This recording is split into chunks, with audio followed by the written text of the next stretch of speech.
All right, so now we're gonna move on to the hero changes in 7.22. There has been a lot actually, mostly because of the agonyms. So the first one we have here is Abaddon. Base attack speed increased from 100 to 115. Rework scepter upgrade. While borrow time is active, anytime an ally takes more than 525 damage while within 1600 range of Abaddon, an individual miscoil will automatically fire towards that ally. Scepter still increased duration by 1. Miscoil cast range reduced from 800 to 500. Low 15 talent reduced from plus 75 miscoil heal to slash damage to plus 60. This one is a buff to Abaddon. The attack speed increase, mainly because Abaddon was played as a support. Giving him this buff doesn't really help the support Abaddon, but it will help the core Abaddon, which pretty much is never picked right now.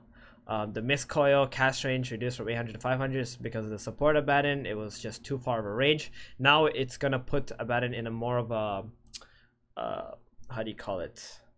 A much more of a scarier position for him to deny himself, since he needs to get closer to the opponent, and it gives the opponent more opportunities to try and kill him instead of him always denying himself every single time, pretty much when he gets low HP. And it's gonna put him in a bad positioning as well when he's healing his teammates if he doesn't have that. If he has that lower cast range. I think it's a very good nerf to the Abaddon that was so loved by all the professional teams. So the rework on the scepter is pretty cool. Let's just check it out really quick.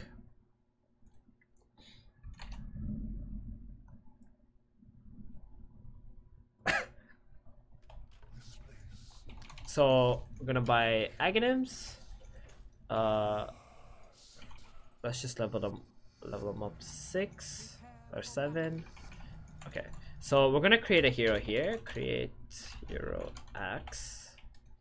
Okay, and then create hero enemy. Okay, so I'm gonna give her a level 1 Laguna. We'll give her level 2 Laguna. Okay, so okay, and then we're gonna give. So we're gonna pop ultimate here. It didn't deal enough damage. Okay, so I'm gonna give her a level 3 Laguna. So when he takes over 525 damage, there's one heal that comes out. Let's say he has a hood, so he has a lot of magic resistance. Does this heal someone if it does 800, if it does over 525 damage before damage reduction? So the hero actually needs to take 525 damage in order to be healed by the borrowed time. But anytime the hero does take 525 damage, he will be healed. So if I just do this, drop all the hoods.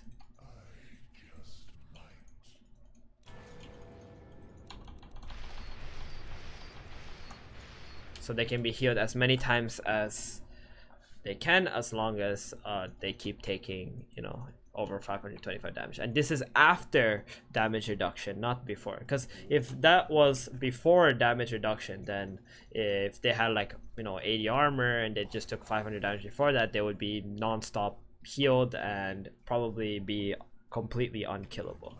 So pretty cool change actually. Very nice.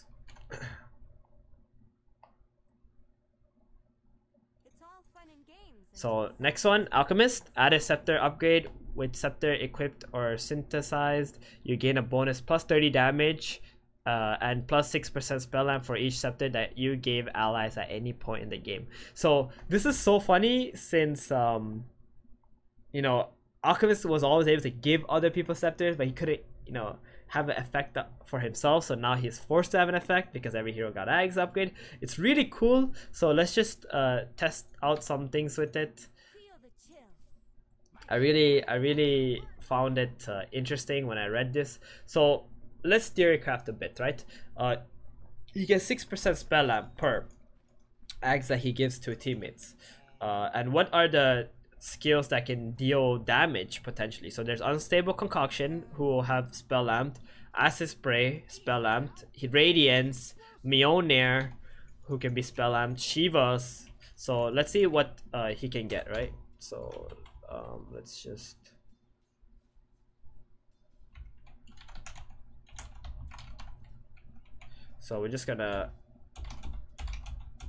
we're gonna create 4 axes here. So let's say these are your teammates. We're gonna buy Ags. Okay, so we're gonna need 4 Aghanims and a 5th Aghanims for ourselves, right? So we give 1 to him. Oops. 1 to him, 1 to him. What? There's a cooldown?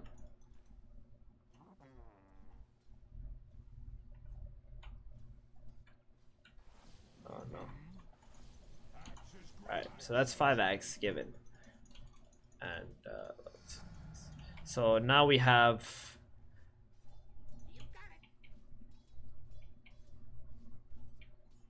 okay, so right now we have spell amp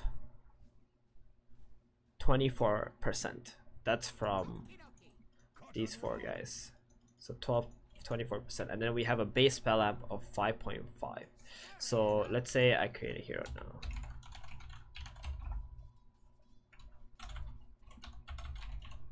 We hate Lina, so we're just gonna make enemy Linas.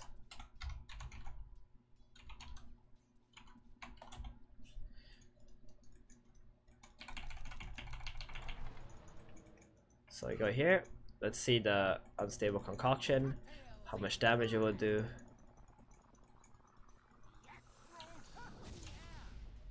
So it's not that much actually, even though he has so high spell amp. So I'm just gonna create a dummy target instead so I can see how much damage it does.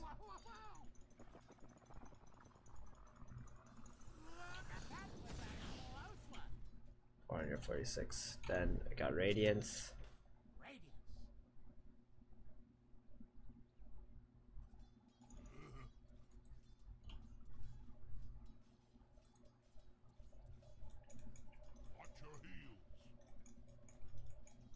So it's pretty much doing like about 60 damage after damage reductions and things like that. I mean, it's okay. It's not like that big of a deal in terms of the spell lamp. It definitely adds up quite a bit. He has a 30% spell lamp. I mean, with just Aghanims and his natural, just from his stats. But the extra damage is pretty nice for sure. 30 for each one, so he gets 120 damage. And I mean, he just Alchemist, like when he's 6-slotted, he hits 6 slots faster than any other hero if he's farming, so he can just consume it. It's like it pretty much gives him 120 damage and 24 spell amp. It's definitely pretty big buff in that sense when it comes to late game Alchemist, because Alchemist in a late game is pretty trash if everybody else is also 6-slotted. So I mean, the biggest change for Alch in this sense would be that every hero has Ags, so whatever his allies are, they're gonna be very happy with going into the late game and being able to feed Aghanims to their teammates, because you have Alchemist. He's the only one who can do that. So I would definitely see a lot more of this hero being picked up, I would say, in competitive Dota. He was already a pretty decent hero in the last patch. In pubs for sure, he's gonna be freaking good, especially since towers got a bit buffed and everything needs to be played around these catapults a bit more, so it's a bit more difficult to like take objectives. And Alchemist, all he needs is a slower game, and also Spear Vessel was nerfed a little bit as well, and the team items were also nerfed a little bit, so it's going to be a lot more difficult to just Death Ball, and Alchemist would very much prefer games like that. So I think this hero kind of went up a lot in terms of value. Next, Ancient Apparition, Ice Vortex, mana cost reduced from 50, 70, 90, 110 to 40, 60, 800. Ice Blast can no longer be seen on the map by enemies if they have true sight. Small buff. This one here, really nice. Ice Blast cannot be seen on the minimap. That's really big because every time Ice Blast went past the tower, you can see it on the minimap. There's like a little red dot flying through. So now you're not gonna be able to see it. And that's pretty big. You're gonna see a lot more cross map snipes happening, so people can't dodge it so easily as well. Really cool. I like this change. Anti-Mage, added Scepter upgrade. Mana Void kills now add plus 70 seconds to the highest cooldown ability on the enemy hero. Cooldown starts once the enemy respawns.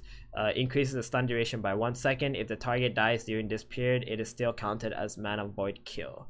So how this works is, whatever your longest cooldown on your hero is, if you die during the duration of the Mana Void, or when he used the Mana Void on you, you're going to have that skill be put on cooldown.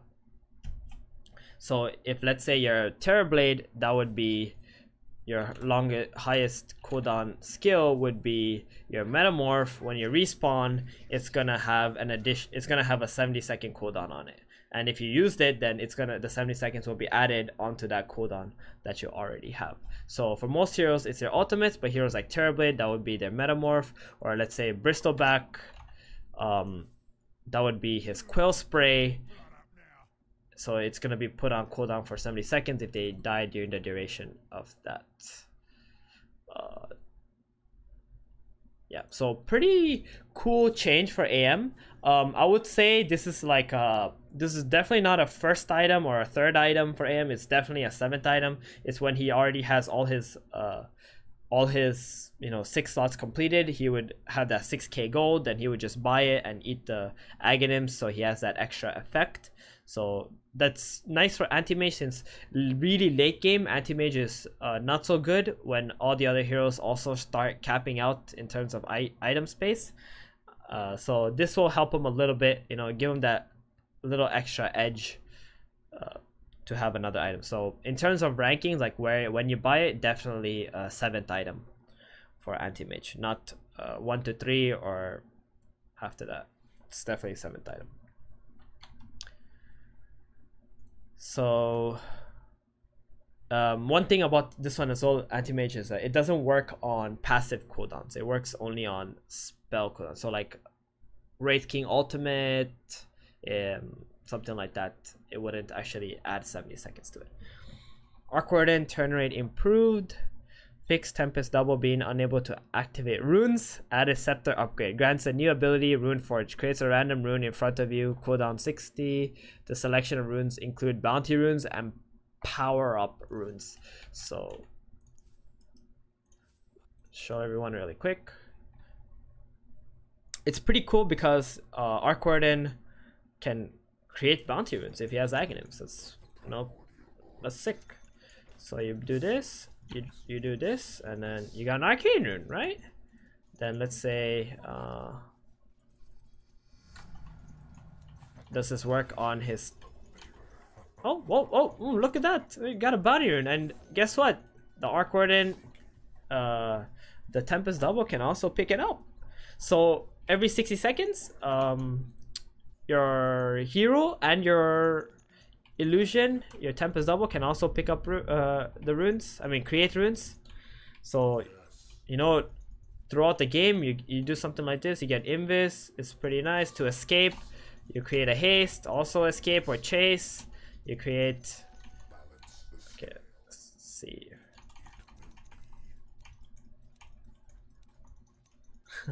It seems like it's very random, right? It's not like it comes in any order where it's like DD, haste, illusion, blah blah blah blah blah. It's in there's no specific order. It feels like it's not pseudo random as well. Like, let's say you get haste once, you're not gonna get haste again. Here we had like 3 arcane runes all at the same time, so it's pretty cool. Like late game you have this you have this Arc Warden who can create runes. He gets like double damage, or maybe he can even give a rune to his ally, right? So let's see if you can actually bottle it too. So you create a rune, you bottle it. Oh wow, so you can bottle those runes too. You can just give, let's say, your Storm Spirit, you create an arcane rune for him, you let him bottle it up. There you go, your Storm got an arcane rune out of nowhere. So when you put it that way, and considering that your Tempest Double can also create runes, this is a pretty legit build. I'm really shook. I mean, I'm starting to think like maybe Arc Warden can be played as a support, or you know, or like a mid laner who gets Aghanims very early in the game, and like, you know, you can abuse the runes. Like what if, you know, he's a carry, he builds or he gets like illusions, he can use that to split push, or even his Tempest Double creating an illusion rune when he's split pushing, and now you have like three of these guys just, you know, pushing out lanes. And not to mention the Arc Warden Tempest Double can also pick up bounty runes now, so you can go to bounty runes and not be afraid that you're gonna die there. He can drop like a bunch of rates and then just pick up the bounty runes. So this is actually a pretty big buff to Arc Warden. I'm thinking like maybe they did it because they nerfed Midas in the last patch, and he obviously wasn't picked so much recently, except unless he was playing against Drow Ranger. But damn, that's some crazy shit, that's for sure. And I believe Arc Warden also has a cooldown reduction talent, 8% cooldown reduction talent, so your runes are also coming faster. It's some really crazy shit. Like late game power runes are absolutely insane. Like once 40-minute hits, most teams, professional teams, they always play around those power runes. So now Arc Warden just, you know, spews this shit out non-stop in the late game. So you can just play off of those as much as you like. Oh, you have Aegis, oh, you have a refresher, oh, you got a double damage right in front of you and an illusion rune, let's go, you know? Or what if both Arc Warden and the Tempest Double create 2 illusion runes? You got like 6 Arc Wardens just hitting your racks and you can't do shit about it. So it's pretty cool. And I mean, the biggest thing is definitely like giving your teammates runes. So I think this scepter upgrade has to be like a 1 to 3 item. Like somewhere between 1 to 3, you're definitely buying that scepter to get the you know, the double damages or the illusions, even the arcane rune. You get the arcane rune, then you use your Midas. Like wow, or you get an arcane rune, then you use your Tempest Double. So it's like there's so many possibilities because of this upgrade. I think this one is amazing. It might need to be reconsidered. I think the cooldown of 60 seconds is way too little. It should definitely be like 100 seconds or something like that, at least I would think. But we'll see. Moving on, Axe, base damage increased by 3, base armor increased by 1, reworked scepter upgrade now causes battle hunger to be 400 AoE, target ability, debuff steel reduces enemy damage by 30%, battle hunger gives half speed when used upgrade. So this is because of the scepter.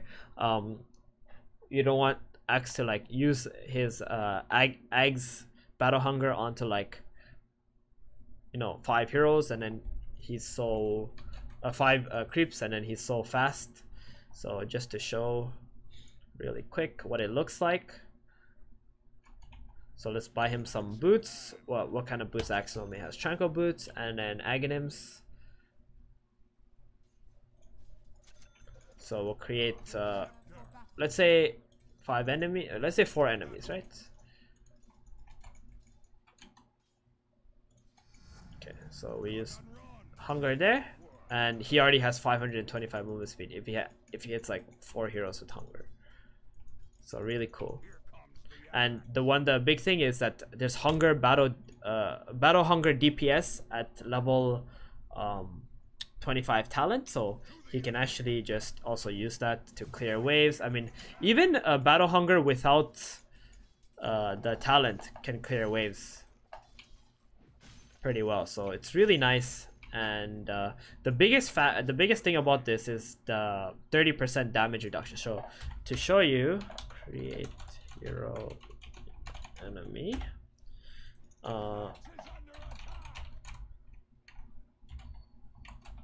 So we're just gonna give her her ultimate, level it up. So this is how much he takes without the battle hunger. This is how much damage he takes. Oh, oops, I hit 2 of them. Oh, it doesn't actually matter. Yeah. So this is how much damage Axe takes with battle hunger. So pretty big like damage reduction. It doesn't, like, you wouldn't think that it's a lot, but 30% incoming damage, and if you have like magic resistance like a hood or whatever, or you have like a lot of armor, that shit really adds up. It's gonna make Axe very tanky, and I think Aghanims is actually a pretty legit build on him now. Since before, I saw Aghanims being pretty good when we were watching TI8, when there was IO Axe played by OG. Jerax was tethering him with the axe, with the Aghs upgrade, and then he was using battle hunger and he was reducing the damage from LGD's heroes. So now it's like AoE spell, you don't have to like rely on an IO to like buff you, or if you do play with IO and he gives a buff, it's really friggin' good since it's AoE spell. But you can actually consider buying it and always being able to reduce, let's say, 2 or 3 heroes damage with just a battle hunger, because in team fights you can't actually kill creeps, right? Because where you're gonna find a creep to kill. So reducing the damage also helps your allies stay alive in team fights, not only for Axe himself. So pretty cool. I would say it's an item that you buy somewhere between after your 3rd item. So it wouldn't be a first 1 to 3, it would be somewhere between 3 to 6. But definitely a freaking good item to buy later in the game, where when you're really reducing a lot of damage and you can use the AoE ability to push out lanes, and when you're level 25 you get the talent. You might consider getting the battle hunger one now, so you can do a lot of AoE damage. Bane, Brave Stab, Scepter now also reduces cast point by 50%, level 20 talent, 100 enfeeble attack speed. I wouldn't say it's any significant buff, it's just very below average buff. Batrider, Firefly cooldown from 34 to 40, 38, 36, 34. Flaming Lasso Scepter, secondary search radius increase from 400 to 400. Small buff on the Scepter. Nobody really buys the Scepter. It's good if like you get the Scepter from Aghanim, from Roshan, or you know, Alchemist pulls you a Scepter or something like that. But majority of the time, Batriders don't buy Scepters. If you have a really good game, then you would buy a Scepter because you're snowballing and you can, you know, latch 2 units. So it's pretty cool for that one. Firefly nerf. Batrider was such a hot hero, and they just want Firefly to be maxed out instead of like, you know, going some levels in Napalm, only like 2 levels in Firefly or something like that, because the cooldown never scaled. But now the cooldown scales, so you probably have to max Firefly in almost every situation because of the cooldown scaling.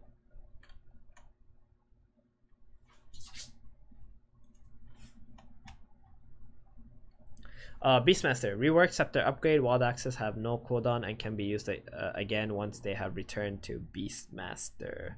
Level 15 talent changed from plus 65 Wild Axes to 40 board damage, and then they just changed the board damage on level 20 to plus 75 Wild Axes damage. So let's take a quick look on Beastmaster, how it is. Hi Luna, you okay? So what this looks like is, so one thing to note about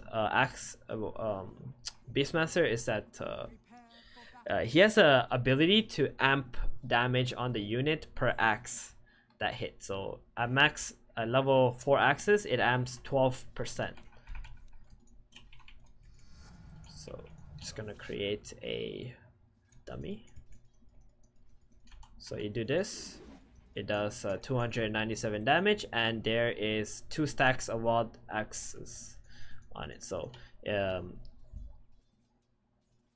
so any damage that is done by units on this with the Wild Axes, what's it called, damage amp, it's gonna be increased. So that goes for his boars, his necro books, anything under Beastmaster's control, or even his own right clicks. So these right clicks also get damage increase. So with the Aghanims, I mean, he can pretty much just throw axes, but the only problem is they need to come back to him before he can throw other axes. So what's cool about this is if you have Aghanims, you have a Necrobook, right?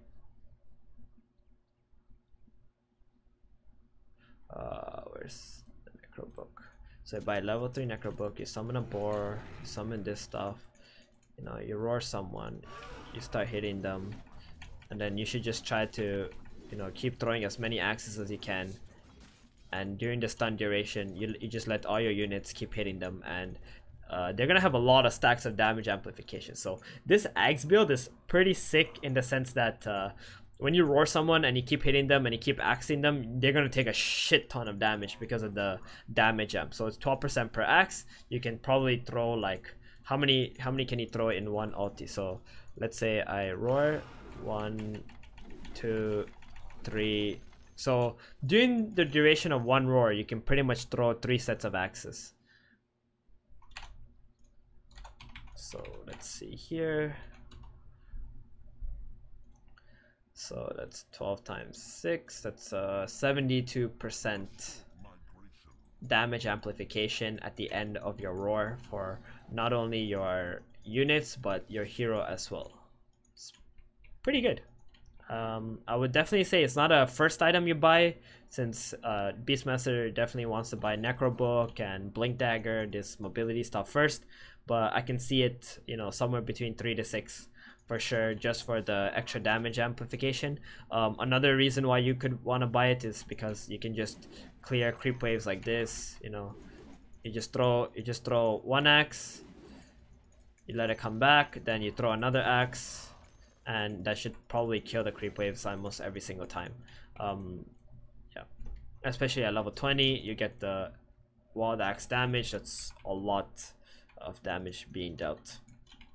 So the only issue is that it costs quite a bit of mana, and Beastmaster doesn't really have the biggest mana pool for a strength hero, so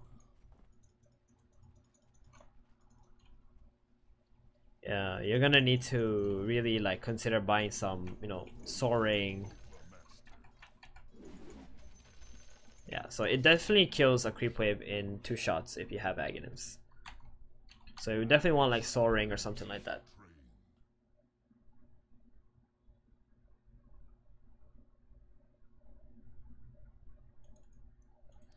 But pretty cool. I would say somewhere between his 3rd to 6th item, Beastmaster would want to buy a Scepter. It's nice. Bloodseeker agility growth reduced from 3.5 to 3.1. Bloodright mana cost reduced from 100 to 70, 80, 90, 100. Rupture is now lethal again. Deals 30, 45, 60% of distance moved as damage. Yeah, so just some small buffs. Agility growth reduced. You know, here it's gonna have a little bit less armor later. Bloodright mana cost, that's pretty nice. So early levels he can just scale up Bloodright actually in the laning stage, even just to secure range creeps or some creeps like that allows him to scale better into the mid game, have, you know, just by giving him a little bit of a stronger early game. And Rupture being lethal, obviously that was pretty dumb that, you know, he couldn't kill anyone with the Rupture. He had to always put himself out of position to get in there to try and kill a hero. Okay, next one, Bounty Hunter. Janata damage reduced to 70, 100, 130, 160. Very small nerf. Shuriken Toss Scepter now also increases cast range from 400 to 800. This one is actually insane. One of the problems with Aghanim's Bounty before was that the cast range was so hard. You're playing like a spellcaster build with Bounty. You buy like mana boots, you buy like some team item, you buy Aghanims, so you can just keep on tracking people and using Toss in the fights for damage. So now with the buff for the cast range, I can definitely see a spellcasting Bounty Hunter being viable, but most spellcasting Bounty Hunters are gonna be played from position 4. So maybe like some Dagon, you know, Aghs build on Bounty, just, you know, throw out all this like mass magic damage. And the Shuriken cooldown is 9 seconds. It's not so long either. So in the team fights, if you track up 2-3 people, you get this toss out. It's gonna really hurt, and it also mini stuns. So pretty cool. I like it. Brewmaster Thunderclap damage reduced from 100 175. So in the early levels, just 10 less damage. About just very small nerf. Primal Split Scepter now also grants Brewlings plus 100 movement speed. So that's pretty cool. The Scepter was not an item that was bought often, so they just gave a little bit of a buff to it, but still I don't expect this to be bought. They're just trying, like, their thought process is maybe if we buff this, you know, slowly but surely eventually people will start buying on it. But the fact that, you know, there is Aghanims being dropped via Roshan, and most likely there will be more alchemists in games, there's potential for it. So buffing it now, you know, would definitely help him. Bristleback base armor increased by 1. Warpath damage per stack increased from 18-24-30 to 22-28-34. Vicious Nasal Goo Scepter AoE increased from 750 to 825. Just very small buffs. It's like, hey guys, you're not playing Bristleback. We don't really like him either, but it's not cool if one of our heroes, you know, never gets picked. Maybe let's just throw him a, you know, very small, tiny little dog treat. That's what it is. I still don't expect this hero to be picked that often, but if, let's say, before TI gets one more small little buff, he might really become something worthy to be used.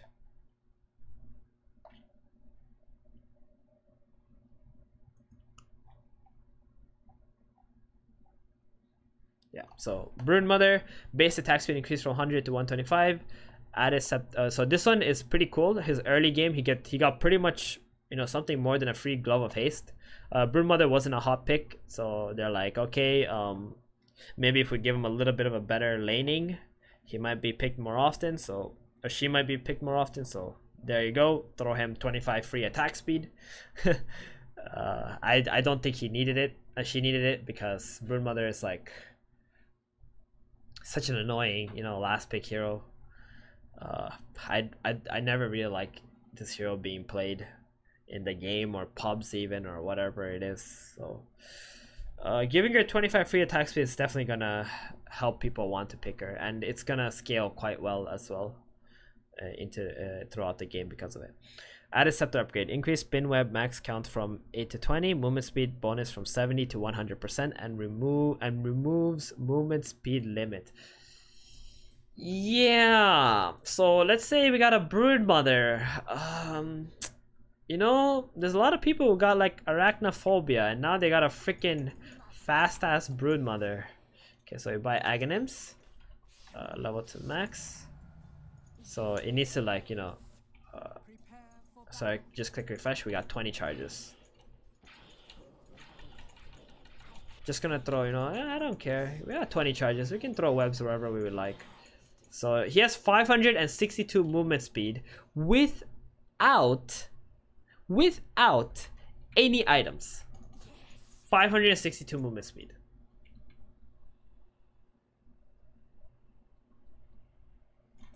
So let's just throw on some items, right? Let's give her a Boots of Travels. Let's give her, you know, Sanjanyasha.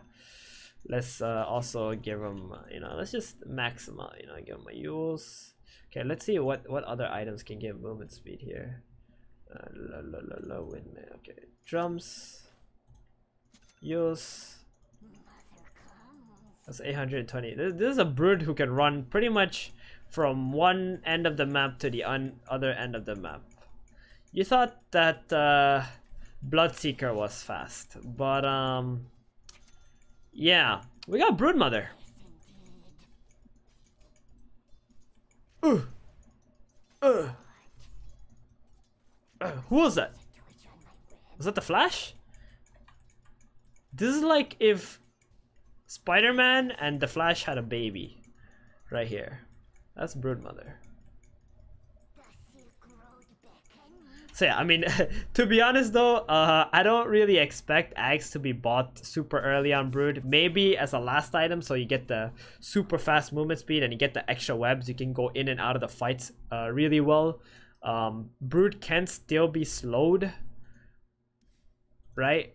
Even she does have Aghanims. It only removes the movement speed limit, but she can still be slowed. She can still be stunned. So the item itself doesn't give enough stats for Broodmother to like be okay with it, but maybe near the end, like if you need the extra webs, you can consider it. The only problem is when you buy the Aghanims, you don't actually get the 20 webs instantly, I think. That probably should have been something I tried, because if you get the 20 webs instantly, then it could be worth it.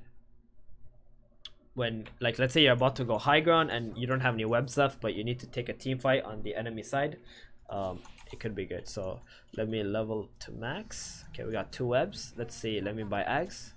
Oh, it gives me 12 webs.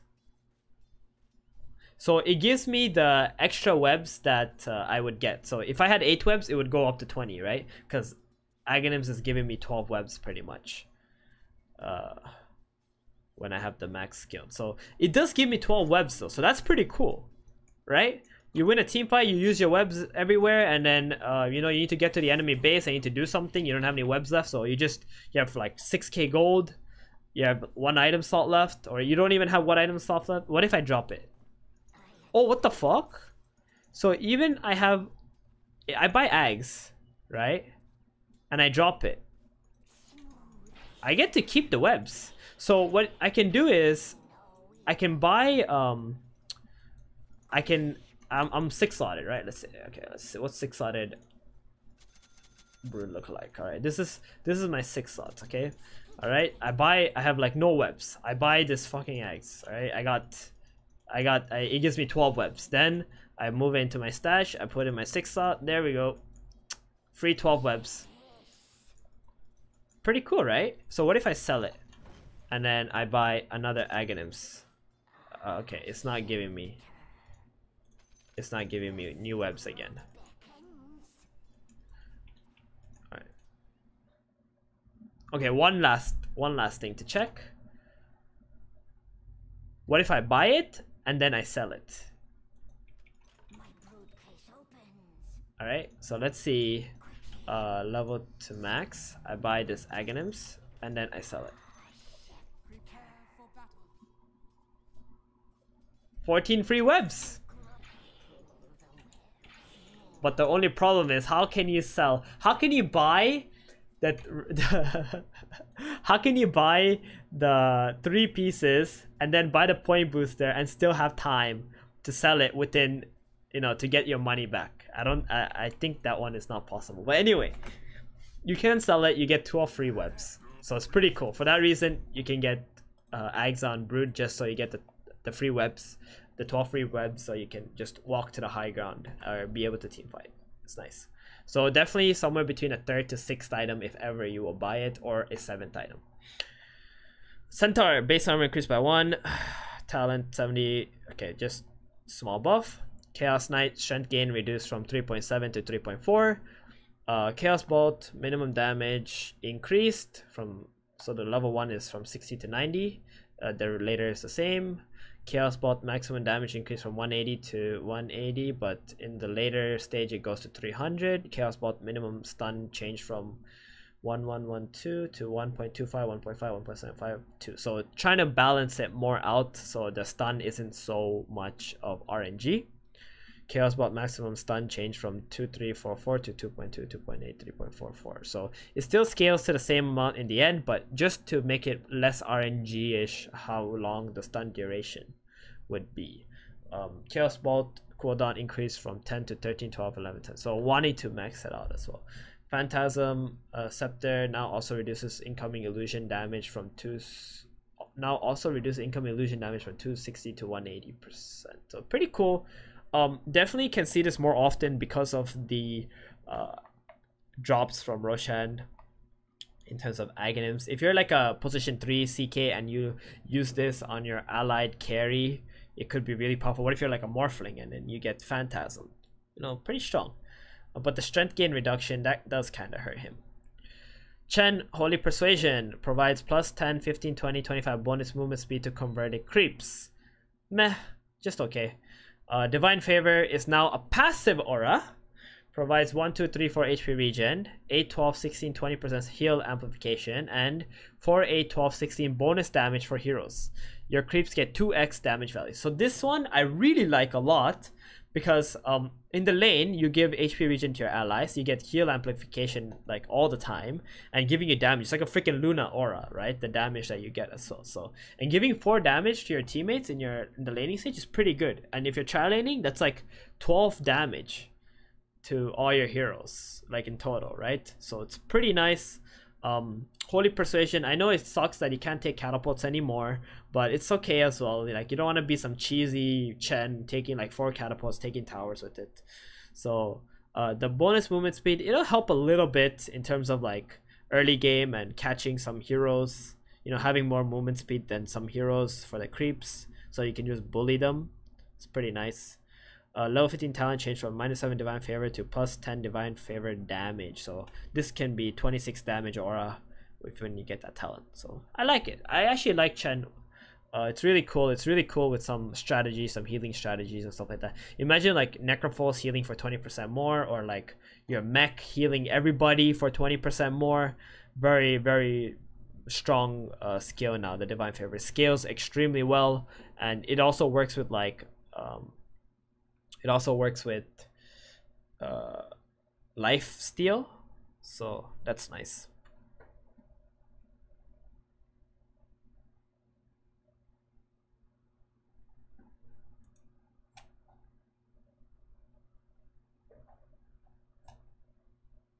So right, chat. Clinkz now has 0.25 base mana regen. Added Scepter upgrade creates 2 skeletons near Clinkz when exiting Skeleton Walk, increases Skeleton's walk speed by 30% and unlocks max movement speed. Burning Army base attack time changed to 1.6, so it's better for the early game.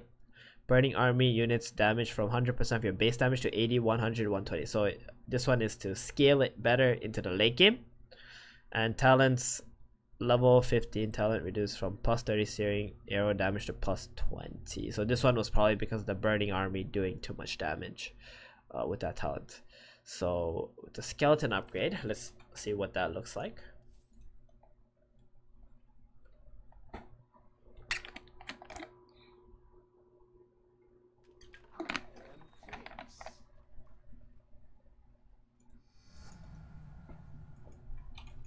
So we buy Aghanims. Okay, so we have 305 movement. What's what's the movement speed item that clicks by? Probably Power Tread. So we click Invis. Ooh, he has 566 movement speed. So with just Power Treads and the Scepter bonus movement speed is 75%. So with the Scepter, you already are capped movement speed if you buy it. Then let's say we create an enemy here. We exit the Windwalk and it creates 2 skeletons. Cool. And they do the same as your ultimate.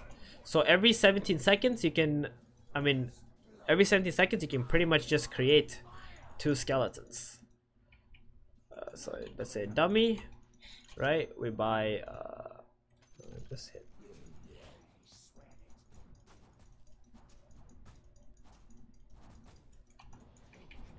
Pretty cool. Of course, these skeleton archers don't actually hit any creeps or towers. They only hit heroes. It's pretty interesting. It's hard for me to tell like at what time you would buy it, but I'm guessing 3rd to 6th item because it can give you a huge amount of boost in movement speed. And I guess like if you also have other movement speed items, like what would Clinkz have in terms of movement speed? He only buys like these agility items typically to give him damage, right? But let's say like if we did have Boots of Travels or something, and then Sanjan Yasha, and then we had Aghanims. Like how fast are you?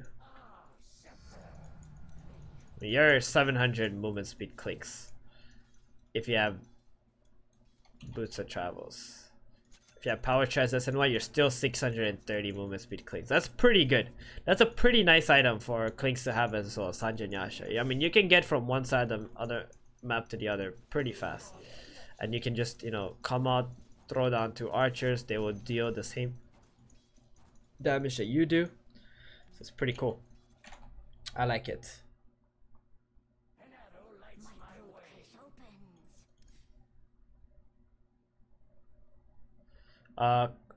Alright, someone mentioned that Illusions being able to lifesteal is also cool for Chaos Knight, which is actually very true, since he does have his passive that gives him a lifesteal. So those phantasms are gonna be alive a lot more often. That's a very good point. Okay, so Clockwork base armor increased by 1. Oh wow, the biggest of biggest changes you will ever see. I mean, Clockwork for me is still a very mediocre hero. He got some nice buffs in the last patch, but he's still not seeing much play because he tends to be overwhelmed quite a bit, and the items he buys are not so strong, or not really benefiting for his teammates as much either. And he's kind of like a single target unit, so 1 armor, it'll help his laning stage a little bit, but I won't expect it to be something absolutely huge. So yeah, next one, Crystal Maiden attack speed improved from 0.55 to 0.45. Base attack speed increased from 100 to 115. So that's pretty cool. Very nice changes. That also means that her attack speed, when she does get, if she ever does buy the, I mean, she ever does take the 250 attack speed talent, she's gonna hit really freaking fast. But giving her 15 attack speed will help her a little bit during the laning stage. Darkseer, strength reduced from 24 to 21. Here comes the Darkseer nurse again, huh? Level 20 talent changed from 400 AoE surge to plus 100 ion shell. Level 20 talent changed from 50% cooldown to plus 10 armor, so he doesn't have the cooldown reduction talent anymore altogether. Level 25 talent changed from 150 ion shell to 400 AoE surge. So level 20 AoE surge in the last patch was just way too powerful, helped your teammates way too much, made them so freaking strong at chasing or getting away. And Darkseer, you know, like throughout patches, he's always been like this super amazing hero when it came to like big tournaments, because he does so much in terms of pushing out lanes, providing team fights for your teammates, buying good team items. So no surprise there in terms of a nerf for him. He was a very hot pick in the last month. Dark Willow, add a scepter upgrade. Attacking no longer takes you out of Shadow Realm. Each attack still has bonus damage based on the duration of the buff. Level 15 talent decreased from 90 GPM to 120. That's very nice. Level 20 talent changed from plus 300 Shadow Realm max damage to minus 12 seconds Bramble Mace cooldown. So the reason for this removal is because of the Scepter. If you have the Scepter plus the 300 Shadow Realm max damage, that will be absolutely insane if she just keeps attacking. But the 12-second Bramble Mace cooldown talent is very welcome as well. So let's look at Dark Willow, what it looks like to have Aghanims with the Shadow Realm. God, I'm going to enjoy this. So level it up. Let's get moving. Let's give her some items. Buy the Aghanims. Let's create a dummy here. Okay. So we got this. Hit plus 55, 145, 237, 360. Okay. So how many hits can we get in with just these items, right? 1, 2, 3, 4, 5, 6, 7. 7 hits in. So within one Shadow Realm, if you keep hitting, it does. You can get 7 hits in, and it seems like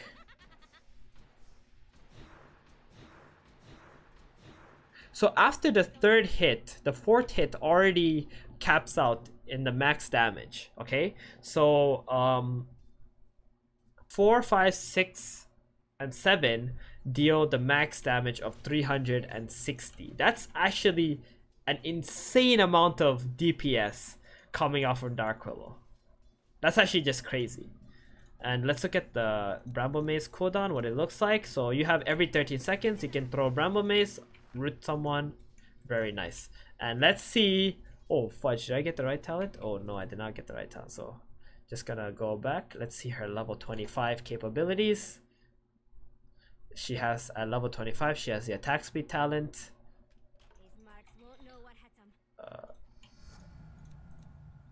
Attack speed talent. Just buy some items on her.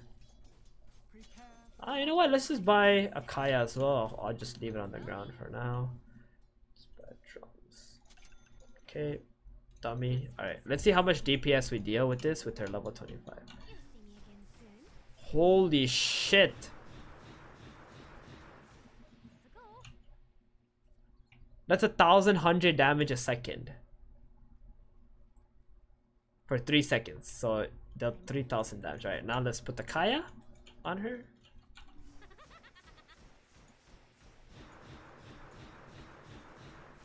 See where the road takes That's 1,200 damage, so you know, about 10% increase. Then we'll buy the Kaya and Yasha Kaya. Jix, what do you say we Give her some attack speed, some more attack speed. Oh my god! 1,400 DPS in 3 seconds. 3 seconds, that's 1,400 DPS. That's actually one of the best damage output if you have the level 25 talent on Dark Willow. Because like you don't have to do anything, right? All you do is you buy a Hex, or you stun them with your Cursed Crown, or you Terrorize, you Hex them. Let's get out of here.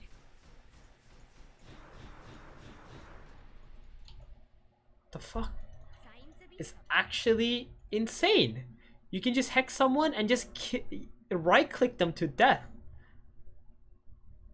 I can take care Anyway, dayless crit items don't work on the magic damage from her. But yeah, it's pretty cool. It's friggin' cool. Like you're in the Shadow Realm. They can't stun you by targeting you, right? They can't do anything to you. They can only do AoE stuns to stun you up, and they can't focus you, so they can't kill you while you're doing this. That's what makes it so freaking powerful. And the damage output is absolutely insane. So Scepter definitely like I would say you buy your boots or whatever, you buy some drums, you buy Euls, or you buy Euls, then drums, and then you go straight into the Scepter. Or maybe you can go Hex and then you go into a Scepter. But if you buy Scepter, it could be even used to like, you know, push out lanes or like, you know, deal damage while you're moving around. It's really nice. I would say definitely somewhere between 3rd to 6th item you would buy Scepter. But you would definitely buy this item. It's actually insane the damage output it deals, as we just saw. Dazzle, Shallow Grave Scepter radius increased from 450 to 500. Yep, just gonna go ahead and ignore that. It's not a I mean, it's like Grave Dazzle's Aghanim's is such a non-factor. I think this one needs a rework for sure. Death Prophet, ooh, added Scepter upgrade. Anytime an enemy is affected by your spell, Crypt Swarm, Impact, Silence, Debuff, Spirit Siphon target, or when you attack an enemy, a ghost will fly out and hit the enemy for double the usual damage, then return to you with life. These ghosts apply 100% slow for 0.3 seconds. Crypt Swarm cast point reduced from 0.5 to 0.4. Very good buff there too. So this Aghanims is insane. Like I didn't even when I read this, I didn't even need to try it to know that it was insane. So here we go. Let's just check it out really quick to show you what it looks like.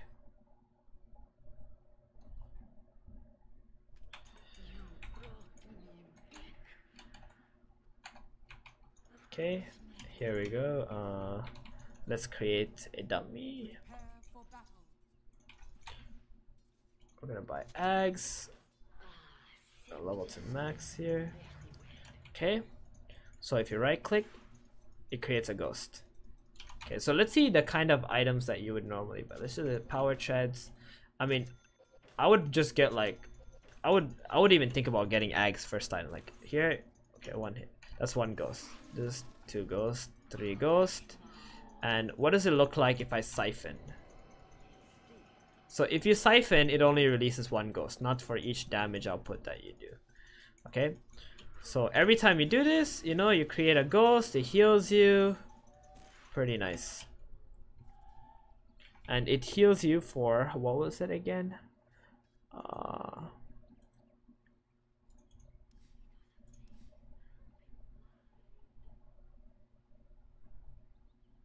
I'm actually not sure how much it heals you for. life drain is 25%. So the exorcism life drain is 25%. I'm guessing it's the same. So each right click will heal you for 25%. That doesn't actually like make a lot of sense now, does it? Like you buy a freaking let's say a mask. How much life drain does it give you? 20%. And you need to buy this. If you buy Ags just from right clicking, getting one hit off, it gives you 25% lifesteal back. Crit Storm also 25% that damage is coming back to you as lifesteal. It's actually broken. There's actually no way that this is not broken. Okay, let's just give her some attack speed. Oh wait, is that exorcism? Is that level 1 exorcism right there? What's happening? Okay, so let's create some more. Let's create 4 guys, 4 dummies here.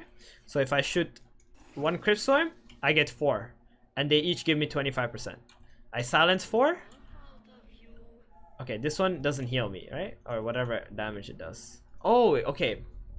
My mistake. It's not 25% of your attack. It's 25% of the damage that the ghost does. So the ghost does... How much damage does the ghost do?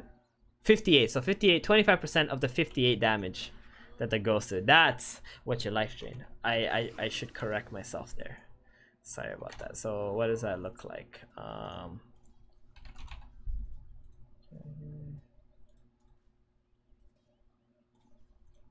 So that's 14.5 HP you get per a ghost. So this one goes out. That's 14.5 HP per ghost. Okay, let's open Exo. So when you have exorcism, it does not create ghost. Of course, it did not say. Only your right clicks and your spells do.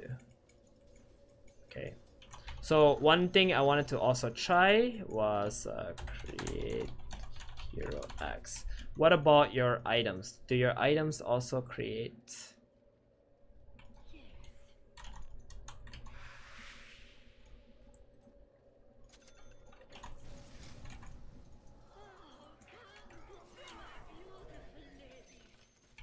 No. So if you're Mjolnir or whatever your items, they do not create any ghosts. So Aghanims, what does it do?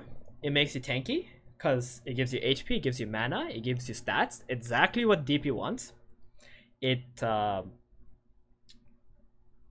gives you an ability to farm faster because you use Ghost. I mean, you use Crypt Swarm, Ghosts come out, they do damage, they push out lanes and whatever, blah blah blah. It gives you sustainability because every time you do damage or you throw out some spells, you know, your Ghost go out, they do their work, they come back, they feed you 14.5 HP each, so that's crazy.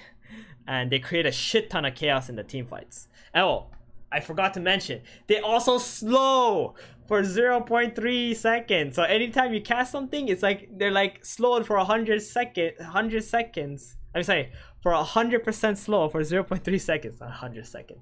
So just to show you what that looks like one more time, because I didn't get to try that. I was already so, you know, amazed from all the other effects. I completely forgot that it also slows. Okay.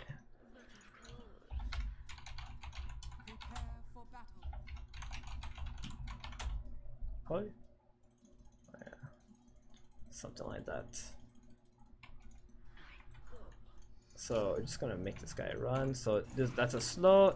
Oh, I don't have Axe. What am I doing?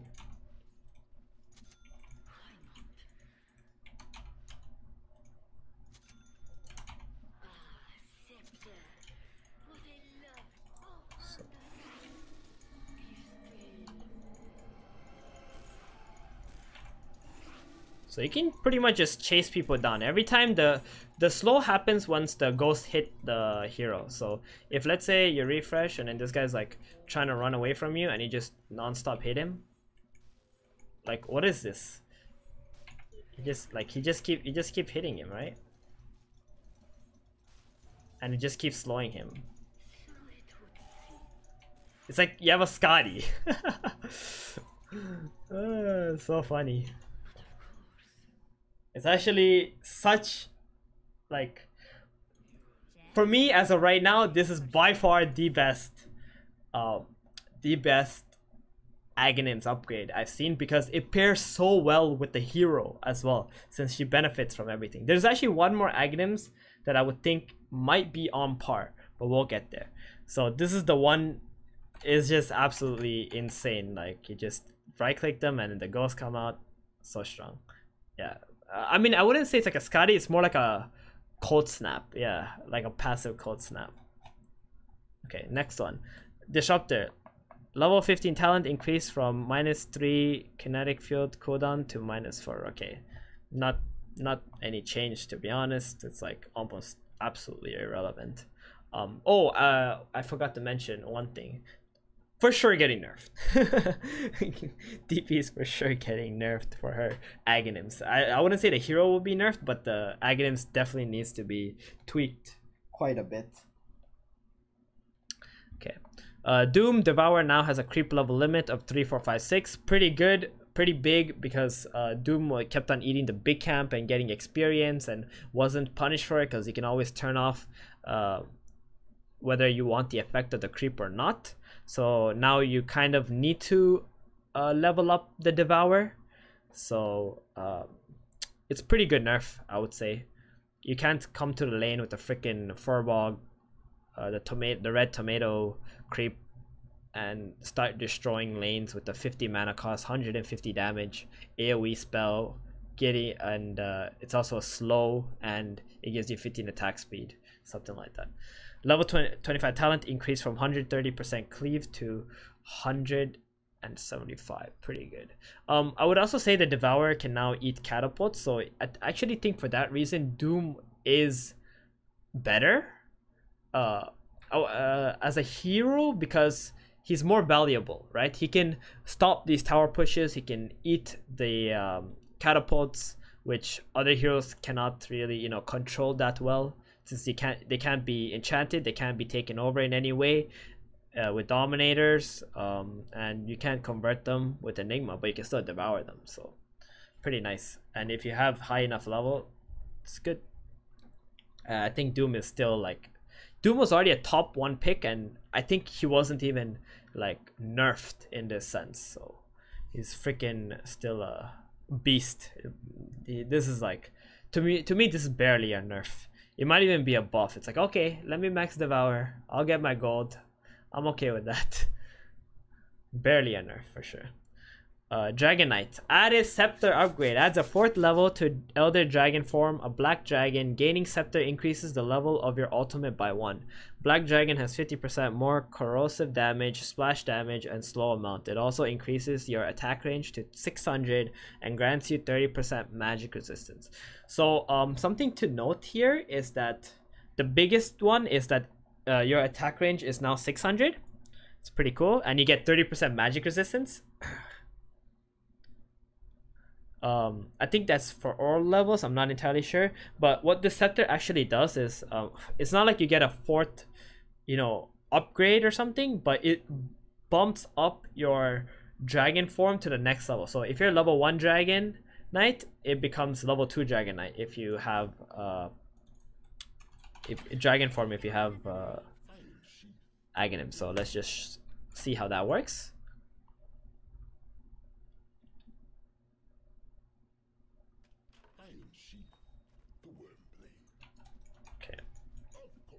So we're just gonna level up to level 6 here. Get the ultimate. So this is dragon form, level 1. So if we buy Aghanims, first we pop dragon form at level 6, you can be level 2 Dragon Knight. So you have your splash effects, right? But his attack range is only plus 350. So I guess the bonus attack range to 600 is from the level 4 Dragon Knight form, right? So let's level him up to level 12, so we get the level 2 Dragon Knight form. Then if I use this, now if you're like somewhere between level 12 before you get to level 18, you can already be the blue dragon. And the blue dragon, what he does is he has slows movement speed by 30% and attack speed by 30 of enemy units in splash attack range for 3 seconds with corrosive breath added to the target. And you know, like the same one, it does the AoE. He can farm. It's like a Scotty, pretty much, right? Okay, so let's level him up again. And now we get the third dragon. And here's a big black dragon. Drogon, holy shit. He's actually bigger too. Look at his look at the hero, the model itself. It actually becomes bigger. It's pretty cool. Then this one has 600 attack range in total. So he can attack from here. Pretty cool.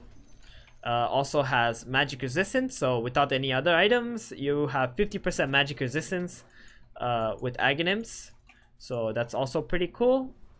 And then what were the other things? Wait, so I can just check here. 50% more corrosive damage, splash damage, and slow amount. Ooh, slow amount as well, 50%. So it would actually slow for 45%. And the corrosive damage would deal 30 damage, right? So if I right click once, this tower is taking 31 damage a hit instead. That's pretty insane. That's actually a very much worth item, I would say. So where do we see Dragonite buying Aghs in this sense? If you buy Aghs, let's say you're level 8 or level 9, you're trying to buy Aghs. If you buy Aghs and you pop your ultimate, you become level 2 Dragonite, you have Splash. It's like a Battle Fury, right? If you use your ultimate. So in that sense, this item can be used, Aghanims can be used as a tool to farm and get you to those higher levels while still giving you pretty decent stats, right? Dragonite benefits from the strength, agility, and int. He can use all of those. He really likes the HP and the mana, so he can use more fire breaths. And him being able to have the Frost Dragon when he's level 12 would be insane, because now he's got a Skadi effect, right? So I definitely see Dragonite actually buying Aghanims in the first like 1 to 3 items. Maybe he goes like Dragonite can go like Armlet into Blink, or Shadowblade first item into BKB, then buy Aghs, something like that would be really freaking cool. Or if he's having a really good game, you can consider just going like Armlet straight into Aghanims. Then you get the level 2 Dragonite form faster, or you get the level 3 Dragonite form faster. Then you just keep using that to, you know, scale yourself and get your next items. And then once you become the you have the level 4 Dragonite form, it's like so freaking strong because you get that bonus attack range. It's like you have a pike pretty much, right, on your Dragonite in terms of attack range, or what's it called, Dragonlance. Then you also have magic resistance, 30% magic resistance. That's even more than a hood. So it's really nice in that sense. It makes you tanky. It makes you tanky in so many ways. And in the if you get maxed out, you can always eat your scepter later. So definitely like first like 1 to 3, your first to 3 items, I think that would be a good purchase for Dragonite. There will be games, of course, you might not want to buy. You need to buy like Blink into BKB into AC or something like that. But I feel like Aghs is gonna trump most of those builds.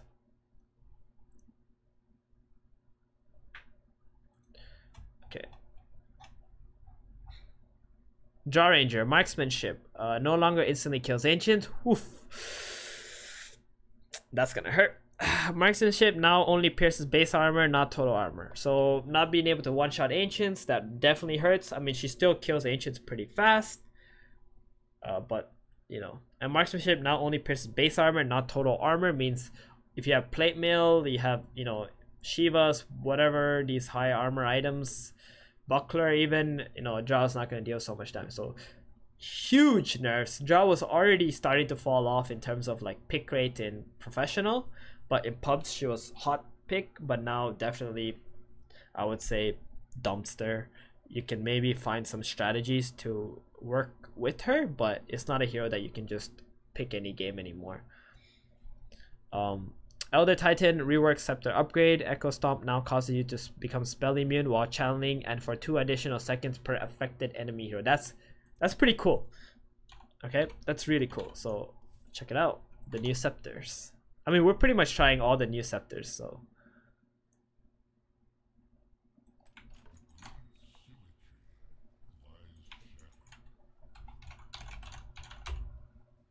Okay, we're just gonna make an enemy. Okay. So by X, so we do this, and then we stomp, and we become immune. So what does this mean? Nobody can cancel your stomp if you have Aghanims. Amazing, right? And then if you refresh, you do this. Those 2 heroes stomped. So I'm gonna be magic immune for 4 seconds.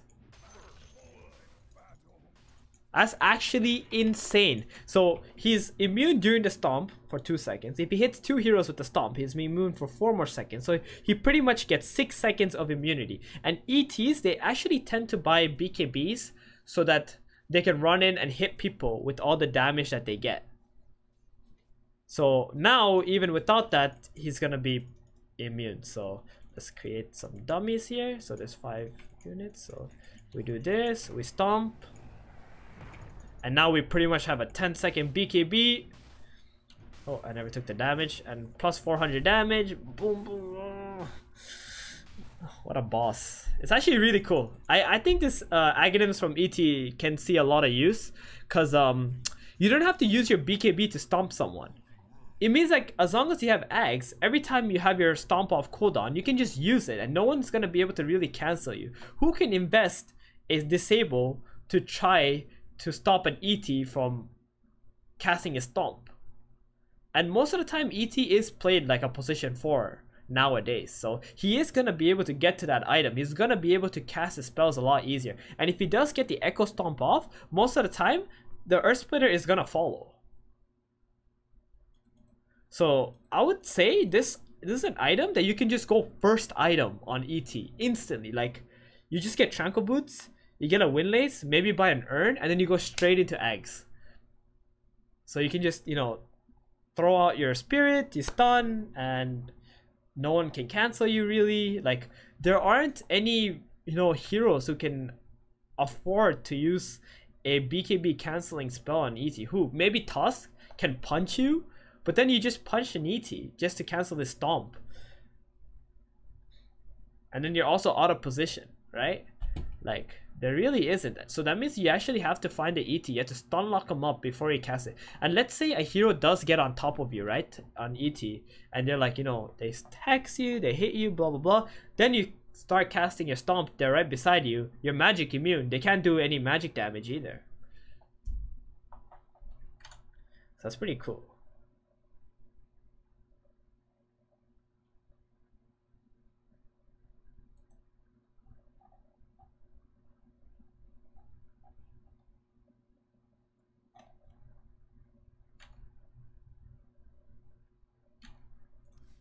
Ah, okay.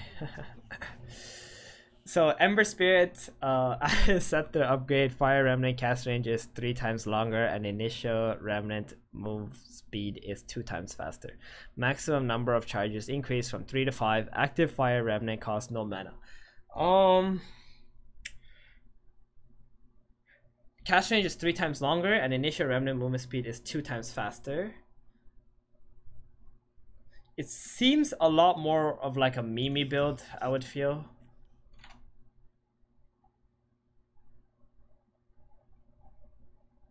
I carry the torch. On and on again. So let's see. Prepare for battle. Fear not the forest. Scepter of ultimate light. Okay. that goes up pretty fast. I'm gonna sell this.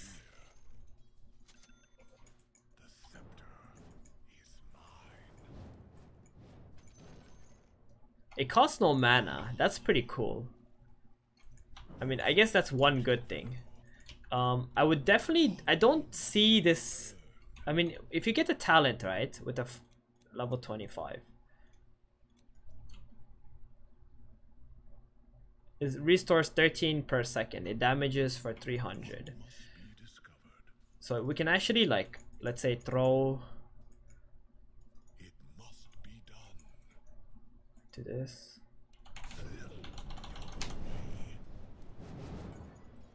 I mean, I guess we have like some kind of burst potential with that, where you can do like, you can throw like 5 remnants all at the same time. It did just deal 3,500 damage, so that's one thing that's pretty cool. I mean, the fact that it doesn't cost mana means that later in the game when you do buy Octarine, you have like a lot more mana to work with for the Slight and the Chains. So for that reason, it's also pretty cool. I mean, the remnants moving up pretty fast is like quality of life, so I can see it being pretty good for that too. I mean, definitely there's some, you know, ways that you can play this. If you do like some kind of magic ember build, you buy Octarine, you definitely want Aghanims so that your spells don't cost so much mana. Ember doesn't actually have like good mana regen items that you can buy. There's only pretty much like Euls and Hex that he's okay with. So if you do like some magic ember build with like Mjolnir or Radiance, you go Octarine Axe, I can see it being pretty chill. So definitely like an item you would, I mean, majority of games I would feel that Aghanims is a 7th item, but if someone finds a pretty cool build with it that they can utilize it, I can see it being somewhere between 3rd to 6th item for Ember. Just something a bit flashy. I can see how there's some potential for it, where like you can like burst someone with 5 remnants or some shit like that. So I don't know. Oh wait, you actually can't burst someone anymore, right? With 5 remnants. I'm just gonna try that one more time. I thought that at some point there was a patch where you couldn't do that.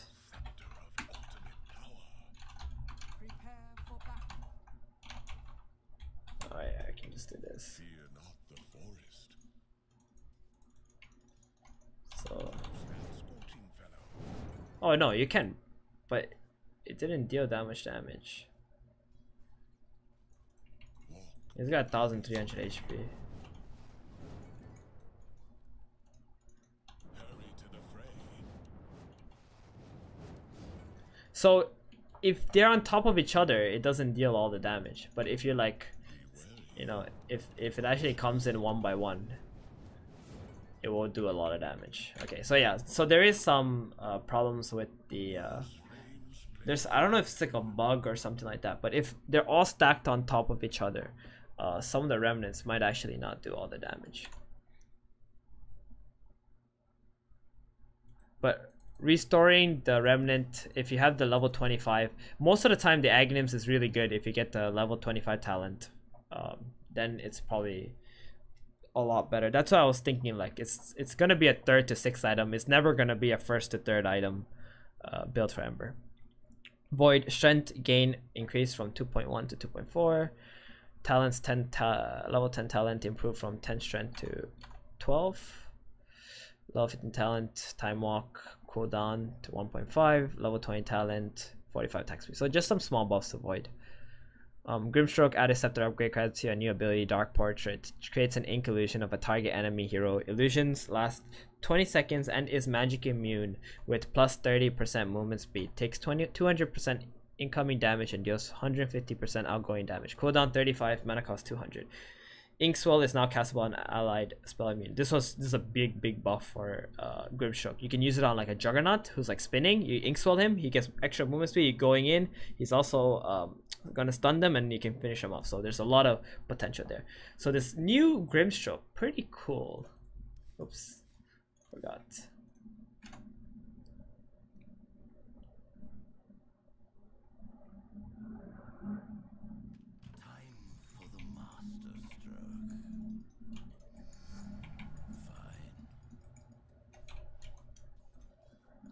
So you get this, you get a new skill, right? Oh, I need a hotkey for that.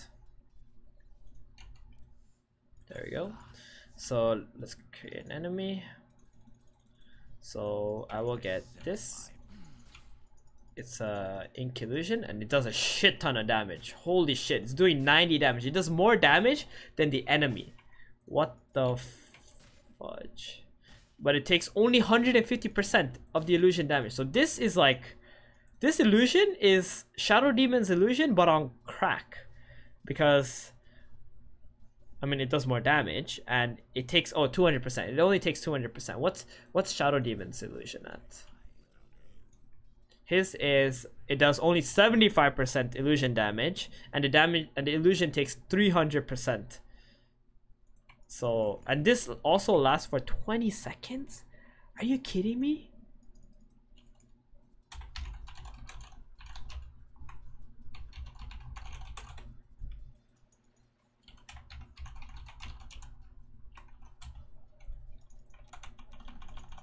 So let's just do this. Let's just give him, you know, some items. I'm just gonna give him some, let's say Scotties. Okay, it's got 6.3k. All right.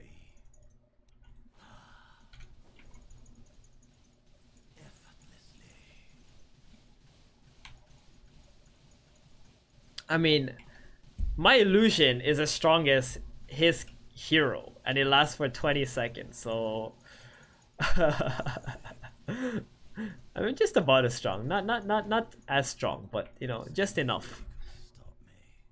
And then if you do this, right, you go like that, you do this, then you get 2 illusions, you get 2 heroes, and they both last 20 seconds. So I think it's freaking amazing. I think it's really freaking cool. And let's not forget that, like, if you create an illusion of a hero who has Vladimir's aura or AC aura, or you know, Shiva's, you get that for yourself for 20 seconds. And that illusion is not very easy to kill either. So for Grimstroke, I would definitely say you would buy like Mana Boots, you go Aether Lens, you go Blink, or like Glimmer Cape at some point. Then you go Aghanims. You can definitely buy this like first to third item, because you create an illusion of your opponent that is very freaking strong with a low cooldown. It's only a 35-second cooldown, so you can always create illusions, and you can use that illusion, like its benefits, like auras. Let's say you copy an Underlord, right? He has auras. You copy Underlord, it's amazing, and then you can just keep it with your team. Or like you use your ultimate, then you create 2 illusions. You're like a Darkseer. So, and the stats that it gives is also very beneficial for Grimstroke.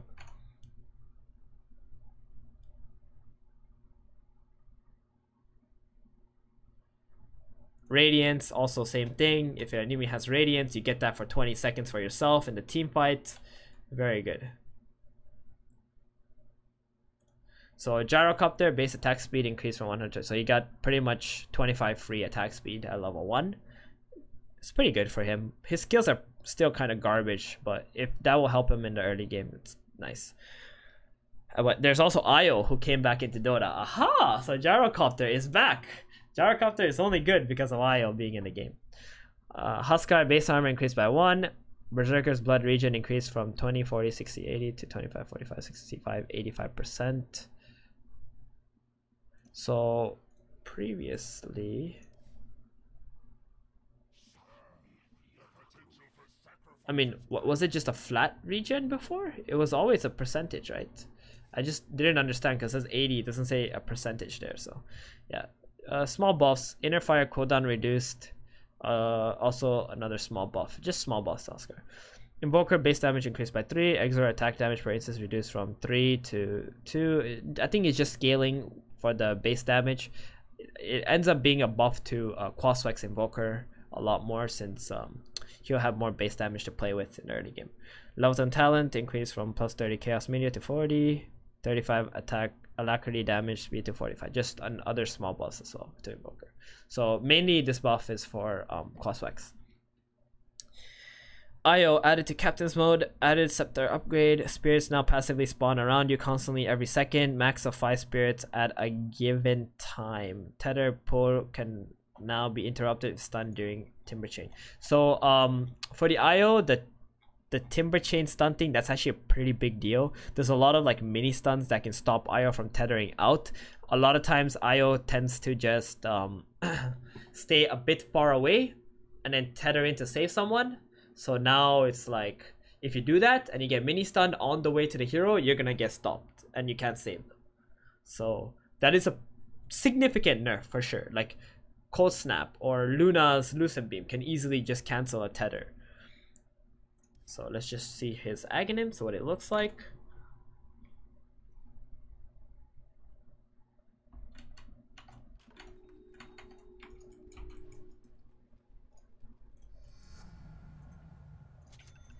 One spirit, two spirit. Wow. So hold on. That means I don't have spirits anymore. They just keep spawning non-stop. That also means I never have to use mana. Huh.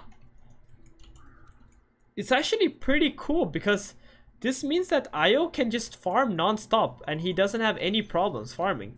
This is actually an insanely huge buff to Core Io. Core Io is insane. What the fuck? The spirits come out like every second. So there's never a cooldown on them. You never have to spend any mana for any reason.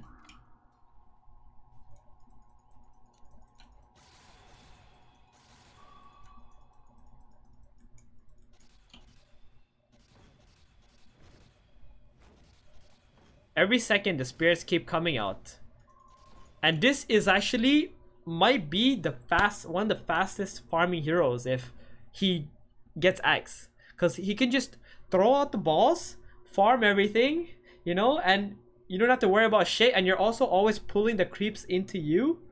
So you can farm like 3 camps at the same time. My god, I think you just play Core Io, you just rush Aghanims. And you just farm. Oh, if you drop Ags, they can explode? That's insane. What the fudge? If it works like that, that's actually just broke. And okay, so we have this. Okay, bring them in.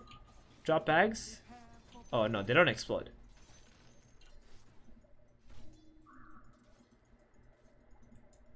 Yeah, they don't explode. Okay. It was fixed. Yeah, okay. That would have been absolutely insane. Jakiro, Liquid Fire. So yeah, Io, Core Io, man. I'm waiting for that shit. I'm waiting for that Core Io. First item Aghanims become 6 slotted faster than anybody else. That shit's gonna be good. Jakiro, Liquid Fire ability effect still impacts the area when the target dies or the attack is evaded. That's pretty cool. Because before, if you attack high ground, the Liquid Fire, if it misses, it doesn't do anything. But now it affects the area. Secondly, if you hit a hero who has evasion, your Liquid Fire doesn't do anything. It sucks as well. Or like mid Jakiro probably is pretty cool because like now if you miss high ground, right clicking someone, your 20-second cooldown Liquid Fire won't go on, you know, cooldown with doing absolutely nothing. It will still have an effect. So nice buff. Keeper Scepter now also causes Illuminate to not require channeling, still provides a heal bonus. Very nice. Chakra Magic can now be cast on enemies, placing a debuff that drains 5.5% of current mana per 100 units moved. Last 5 seconds. Older version was a percentage of max mana, not current. So now it's like whatever mana you have, it'll only drain you 5.5% of that mana. So pretty much if you have full mana, you're gonna lose 50% of your mana pretty fast, but after that your mana won't be reduced so fast. So it's like trying to give some more diversity for the keeper, right? Like giving him an extra spell essentially. And the scepter now also causes Illuminate to not require channeling. That's a pretty big deal. It's like the old scepter. So now you can just put down your Illuminate, walk away, it'll do the blast on its own. So I can see keeper potentially buying scepter just for the purpose of split pushing. And then daytime like heals is pretty nice, but of course it still doesn't give you that, you know, huge day vision anymore.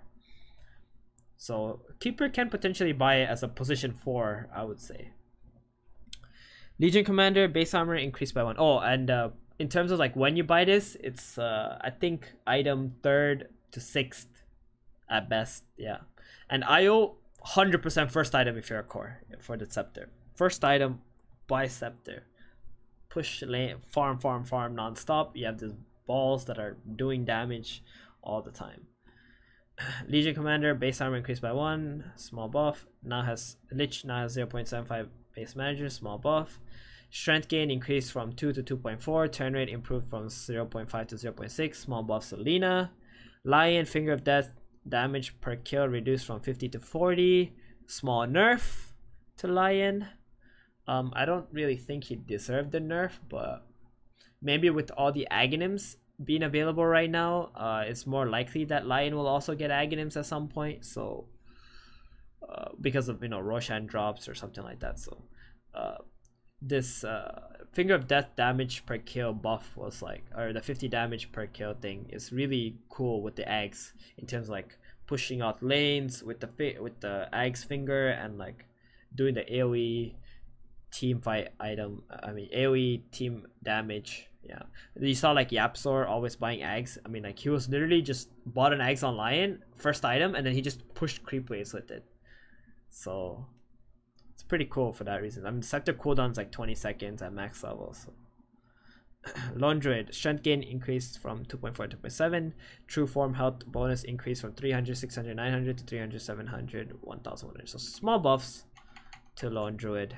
I wouldn't say they're anything like super significant for these last heroes. It kind of feels like they were putting a lot of details into the first heroes that they were buffing, and then now as they went lower down the list, they're like, oh shit, it's taking too long. Let's just give everybody some small buffs and not change all their Aghanims or anything like that. Luna, base damage increased by 4, definitely gonna help her, small buff. Lycan, added scepter upgrade, causes one of the 3 creep waves to include 2 wolves. You cannot control the wolves, but they are considered your units. These wolves have the same movement speed as lane creep. So what this does is, it's like Wraith King skeletons, right? You click the skeletons, they push lanes, they hit towers.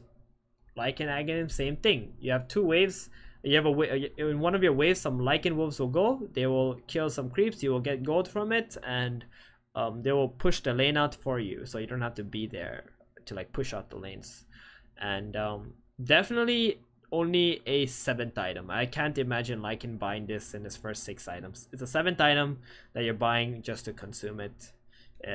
Very underwhelming, I would feel, the Aghanims at the moment. But maybe if someone finds a way to abuse this Aghanims, it could be pretty cool.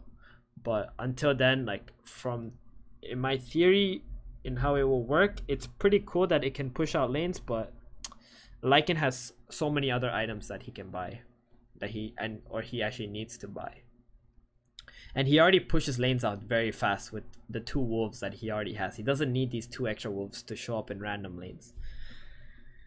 And obviously it can be costly if it spawns in like a bad lane and the enemy carry is farming there. You're just gonna get extra free gold and you can't even control them from dying. Talents, level 15 talent increased from +8 feral HP region to +10 small buff. Magnus starting strength increased by 2. Shockwave scepter max range increased from 1725 to 2000. Shockwave scepter speed increased from 1200 to 1500. So just small buffs. I mean, this Aghanims is like so underwhelming. Magnus always preferred to buy like this blink, like things that help him play with RP and help buff his teammates. So the Aghanim is just a selfish item. Nobody bought it. They're just maybe trying to like buff it a bit to maybe help people consider like, hey guys, you guys are not buying Aghs, maybe you can try to consider it, but it's very unlikely Magnus will ever buy Aghs. 7th item from Meg. Mars added to Captain's mode, base armor reduced by 4, base damage reduced by 4, base armor reduced by 1. Added scepter upgrade, God's Rebuke cooldown is now 1.4 seconds during Arena of Blood. Resets God's Rebuke cooldown when Arena of Blood is cast. Arena of Blood damage rescaled, so a weaker earlier. Arena of Blood cast point increased, so it takes longer for the arena to come up. Big nerfs for his laning stage for Mars. They had to nerf him a lot before they put him into Captain's mode, so people won't complain so much that he's a, super OP hero. God's Rebuke cooldown is now 1.4 seconds during Arena of Blood. So let's see this.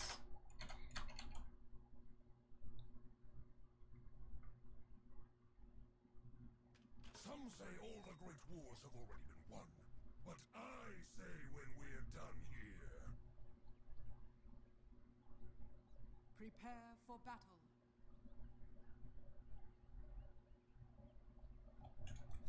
Okay. So level it up. So if I buy Aghanims, It kind of looks like a spear. so this only works during arena, right? So I do arena, then I can bang someone against the wall, bang them again, bang them again, bang them again, bang them again. Okay, and it does a 280% crit. So it's interesting, but because it's an Aghanims that only works with your ultimate, I won't rate it so high.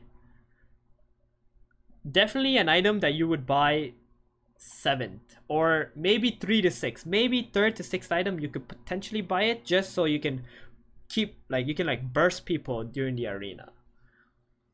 So definitely a 3rd to 6th, but I would lean more towards a 7th item or a 6th item, like 6th or 7th item. That's what I would lean towards. If you already have a lot of damage output or something like that. But typically Mars doesn't buy for damage items. He goes for team items that make him more tanky, to keep him alive, tank for his teammates.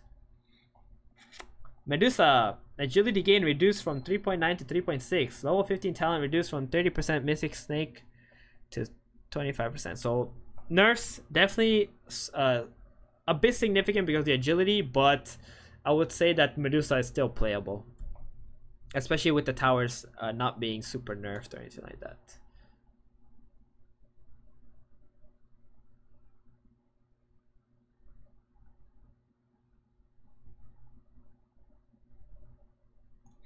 Okay. Oh. So where are we again? Medusa. Okay. Meepo base damage increased by 2. Level 10 talent increased from +7 strength to +10. Level 10 talent increased from +10 damage to 15. 15 talent, 50% evasion to 20% evasion. So small boss all around for Meepo. Definitely will help him. Mirana attack point increased from 0.3 to 0.35. Base attack speed increased from 100 to 115. So she got 15 extra attack speed, and her base attack time also was improved. Starstorm Scepter upgrade trigger rate improved from 10 to 9. So Mirana's attack speed buff was pretty cool, but one of the things to note that makes Mirana a bit stronger now is that she's one of the 2 heroes who can kill catapults very easily. One is Devour and the other one is Arrow. So if these catapults become the focus of the early game in terms of pressure, then Mirana can be one of the heroes who can actually release that pressure very well. Monkey King added scepter upgrade. Spawns a monkey soldier near you every 3.5 seconds. These soldiers last 12 seconds. Soldiers do not spawn if you are invisible or on trees. These soldiers can attack any target. Huh, cool.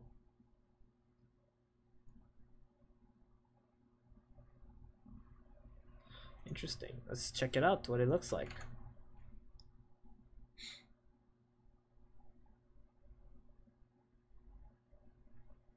Hope they put up a decent fight.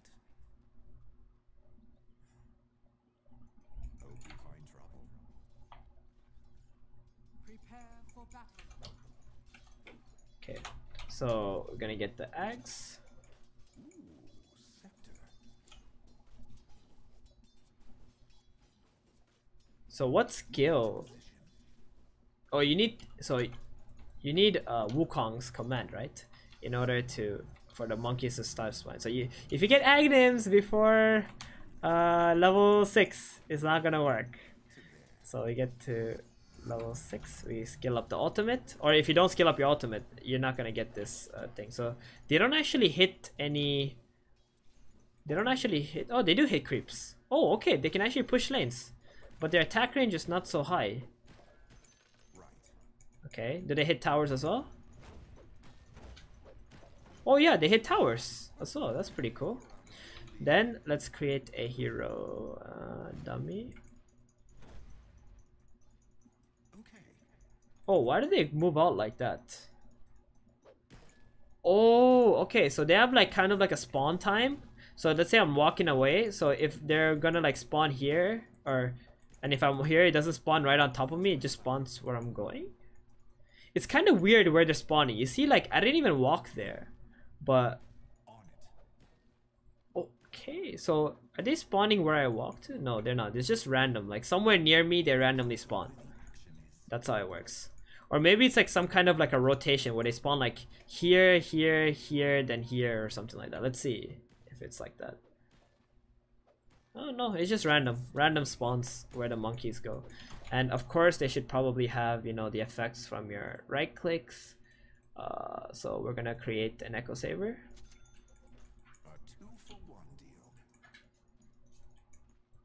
They're not spawning where I wanted to spawn. Oh, they don't have the effects from the Echo Saber. So they just right click for my damage. That's it. So let me buy a Maelstrom.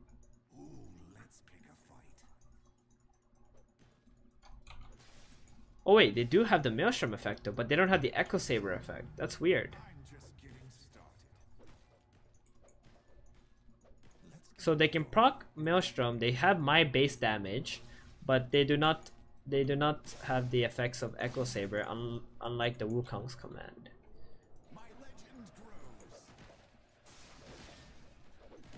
Oh right, I'm stupid. It's not moving.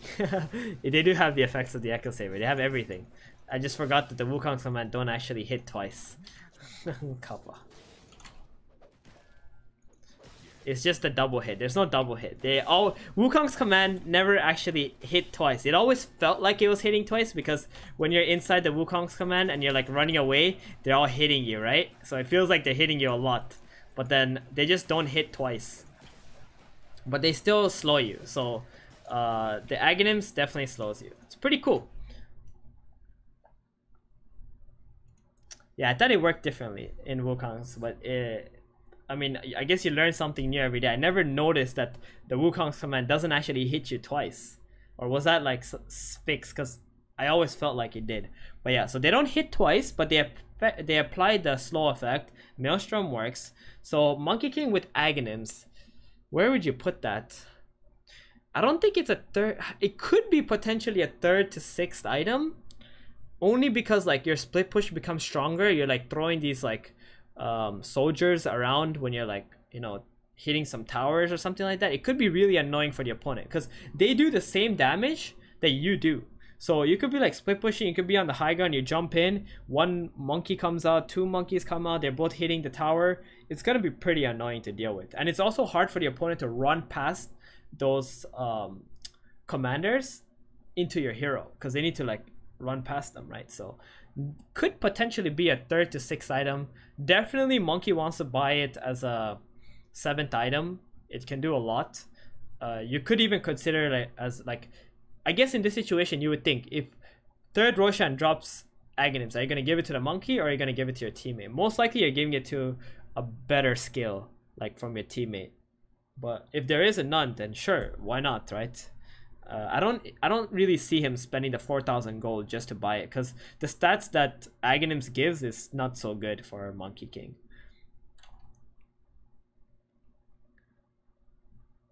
Ooh, actually, that's true too. Fog said that what if you are like Thompson and you buy Radiance? So if you can like jump in, you have a Radiance, you leave one commander, then you jump out, then the commander will just push the lane with his Radiance. That's pretty cool. For that, I can see some potential there as well with the Radiance. Okay, moving on. Morphling. Adaptive strike damage reduced from 100 to 70, 80, 90, 100. Added Scepter upgrade. While morphed, you gain plus 35% cooldown reduction. And plus 50% mana cost reduction and cast range. Okay, so go to heroes. Morphling. Oops. I could have just hit the portrait there. It's just a habit to go back there. Okay, so let's see.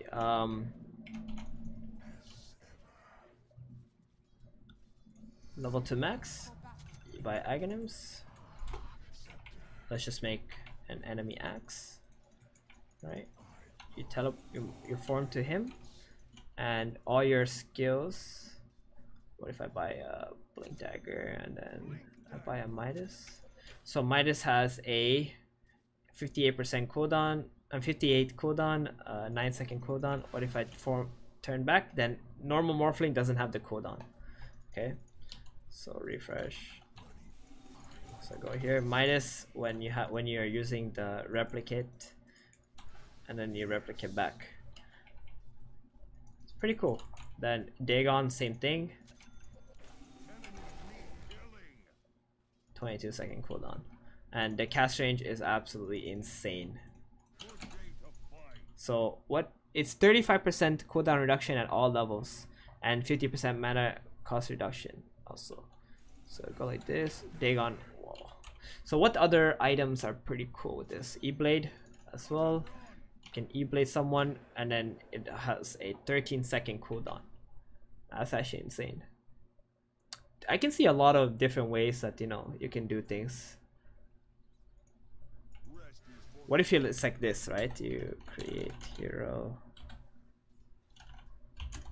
Naga enemy.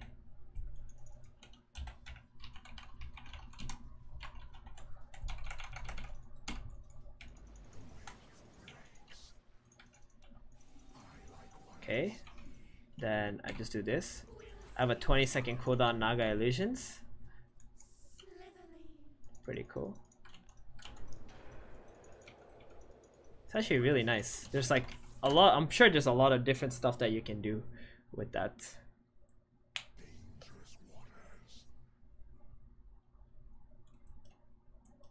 These guys aren't going to know what hit them. And Morph no longer dispels here. So that's a pretty big nerf for Morphling in terms of Spirit Vessel really destroying you. Spirit Vessel was always like, Morphling always tried to save his Morph for that, typically. Adaptive Strike damage reduction also gonna hurt him a bit more in the laning stage. So some pretty significant nerfs. The Scepter, I'm not sure how strong it is. Maybe people find some gimmicky ways to play it. They buy like Midas, Rush Scepter, or something like that. Could be cool. Some kind of spellcasting Morphling. Nature's Prophet base damage reduced by 2. Nature's Call attack damage reduced from 27. So pretty big nerfs to NP for the laning stage. Necrophos Reaper Sight respawn time reduced from 15:30:45 to 15:25:35. So nerf to Necro.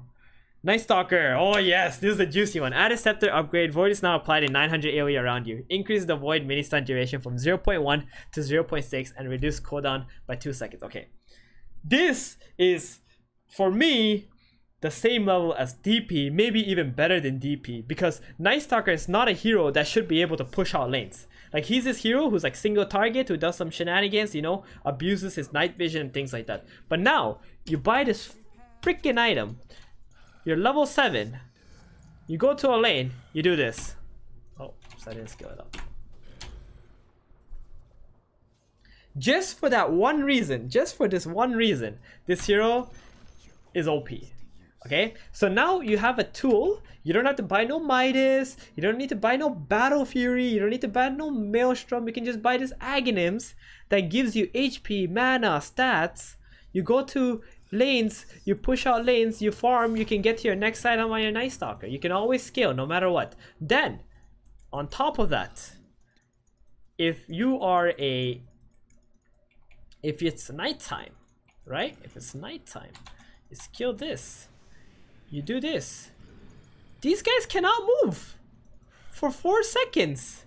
And they're also stunned for 0.6 seconds. They cannot move. And the only difference in the downtime between your activation of Void and them being slowed is 2 seconds. So for 2 seconds, they'll be okay. But then 2 seconds later, they're slowed. So you see here, you know, they're okay, they're walking, bam, oh, stunned again, slowed again, can't do shit. OP, rank top 2 Aghanims in Dota, top 2. Top 1 might actually be Death Prophet. That's top 2 in this patch. OP.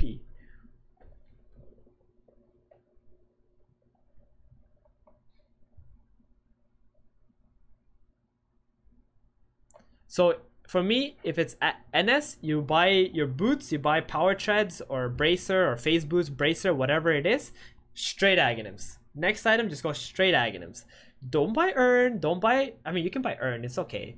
But you play Night Stalker, right? You go to the offlane, you have high HP regen, you have Style Shield, you farm, you just stay there. 5 minutes comes, you stay in your lane, you just keep farming, you pressure the enemy carry, you don't move, you don't do anything, you just stay in the lane, you farm, you get Aghanims, then it's like, okay, probably daytime, maybe 13 minutes, 14 minutes, you might already have Ags if you rush it. And if you farm during the nighttime, then 15 minutes is nighttime, you're a goddamn beast. You go into any team fight, you pop your first skill, everybody's slowed, and they're mini stunned. 2 seconds later, same thing.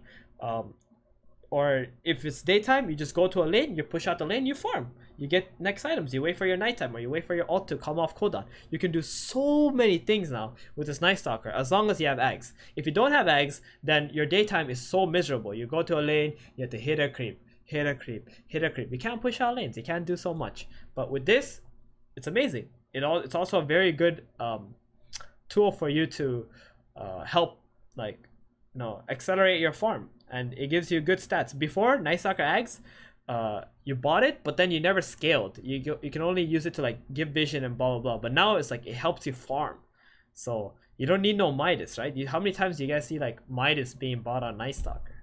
You don't need it. Nyx Assassin, base strength reduced by 1. Vendetta cooldown rescaled from 70-60-50 to 90-70-50.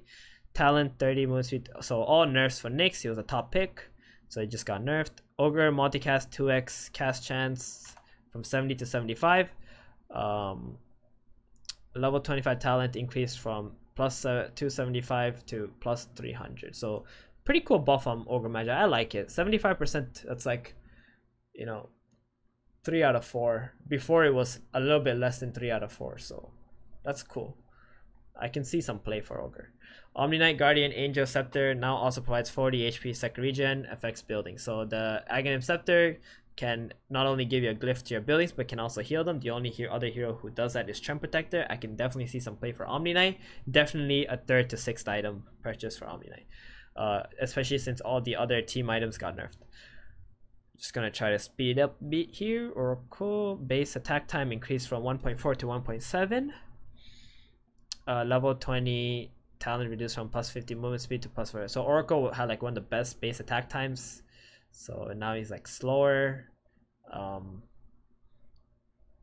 It's a pretty big nerf, I would say, for the laning stage, in like how many times he can get hits off. Level 20 talent, small nerf. They were trying to find a way to, nerf Oracle without actually breaking the hero. This is a really good way to nerf Oracle without breaking the hero. Outworld Devourer. Equilibrium now passively provides 11, 18, 25, 32% mana steal. All damage, not just spells. When activated, triples the mana steals and slow enemy hit by your spells. So the slow doesn't work, but it does give you passive mana steal, which is really nice because OD was... like, I think especially in pubs, he was so bad. People didn't really understand how to use his Equilibrium spell for the longest time. And all damage, not just spells. So also his right clicks can give back mana? Or what? I'm not entirely sure about that. But it's pretty cool that he can get mana back even without having to activate the spell. Because there was times where if you actually purged off his Equilibrium, OD just couldn't team fight. He just had to run away for 18 seconds. He couldn't do anything. So like Oracles, purging it off, or a Yules or something like that was super annoying. Pangolier added Scepter upgrade. Shield Crash now casts a 2 attack swashbuckle every 90 degree around your hero. Lucky Shot no longer has a chance to silence. Now it's disarms. Lucky Shot now reduces armor by 3, 4, 5, 6. So they removed the silence in exchange for the armor reduction. So the silence was a pretty big factor for Pangolier, but the fact that it was like a chance based, it was really annoying. But now that he doesn't have that silence, it's not like he can kill these Ember Storms and Pucks so easily if he gets those silences off. So that's pretty big. But let's see the Pangos Aghanims, what it looks like, if it's worth or not. So by Axe, so we do a Shield Crash. Oh, what the heck?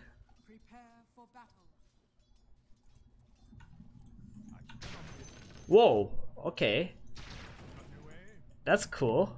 So he just shoots out both ways before the Shield Crash even lands. So the attacks come off first and then the shield crash comes, so they can't blink out or something like that. Interesting. Okay, so let's create a enemy.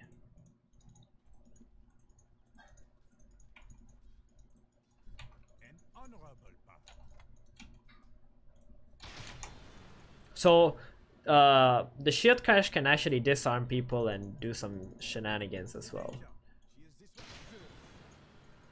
It did about 400 damage with 2 right clicks.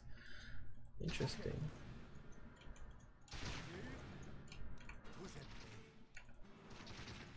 Okay, it's not bad. I mean, I'm not really entirely sure how strong the skill is. The shield crash cooldown is 13 seconds. Oh wait, I didn't check one more thing. What happens with the shield crash on top of the rolling, right? That's something about the hero as well. So by Aghanims, so you do this. Oh my gosh, my hotkeys.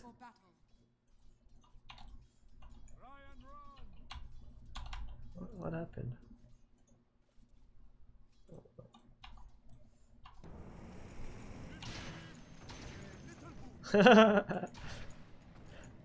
So it's his talent, this one, right? Okay, so you do this.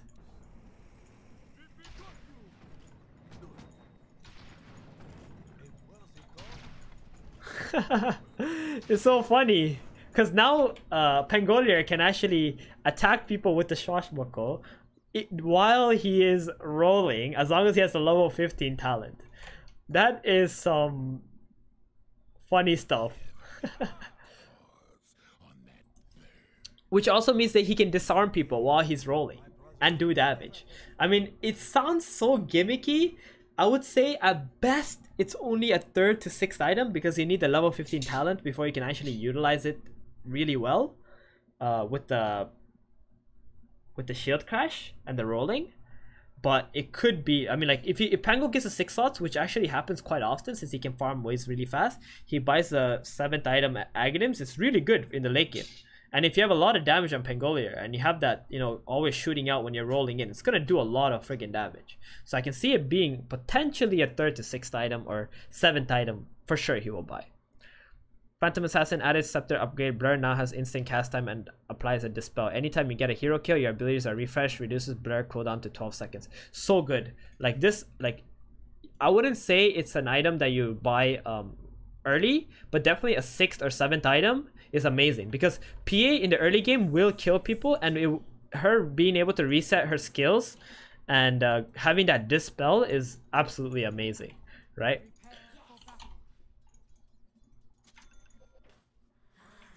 So level to max, let's skill Battle Hunger. You'd use this on him. He uses a 3rd skill. It's instant. You can dodge spells with this, and you go, and it also removes any debuffs. Then you jump in, you kill someone, and instantly all your skills are up again. Another skill comes at you, you can blur again, you can jump onto the next guy. Very good. Very good 6th or 7th item for PA, and PA having that for 7th item is definitely going to help her. You might even, like, Roshan might drop Aghanims and you might even just give it to the PA. So you're just stacking all the effects onto this carry of yours. But 6th or 7th item for PA for sure, but I would say that it's like a top, like very, very good one.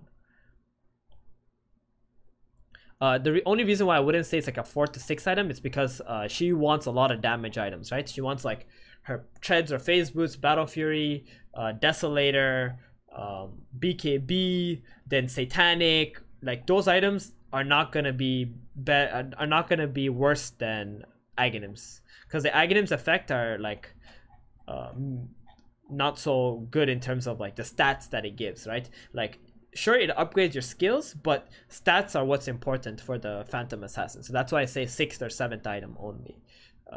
Yeah.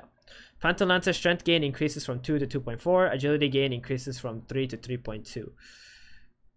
So just some small buffs. Phoenix base strength increased by 2. Supernova now causes the abilities to refresh on cast rather than at the end of the spell. Supernova Scepter now also allows you to cast Sunray and turn its direction while in Supernova. So one good thing about this is, like, if you use your Supernova, it refreshes everything right away. That means that if you die, your buyback, all your skills will not be on cooldown. So you have all your skills available. So pretty cool buff. And the Supernova can cast Sunray. Is just a buff to the Scepter as well. Scepter is like, for Phoenix, is he can take in another hero inside of his egg.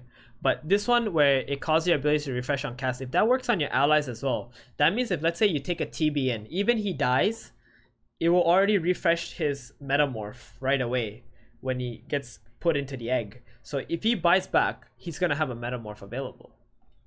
So it's also pretty cool. I mean, that could be another buff as well. And Sunray being able to be cast in Supernova, also, you know, just a small buff to the Scepter. Puck intelligence gain increase from 3.1 to 3.5. Strength gain increase from 2.2 to 2.4. Small buffs.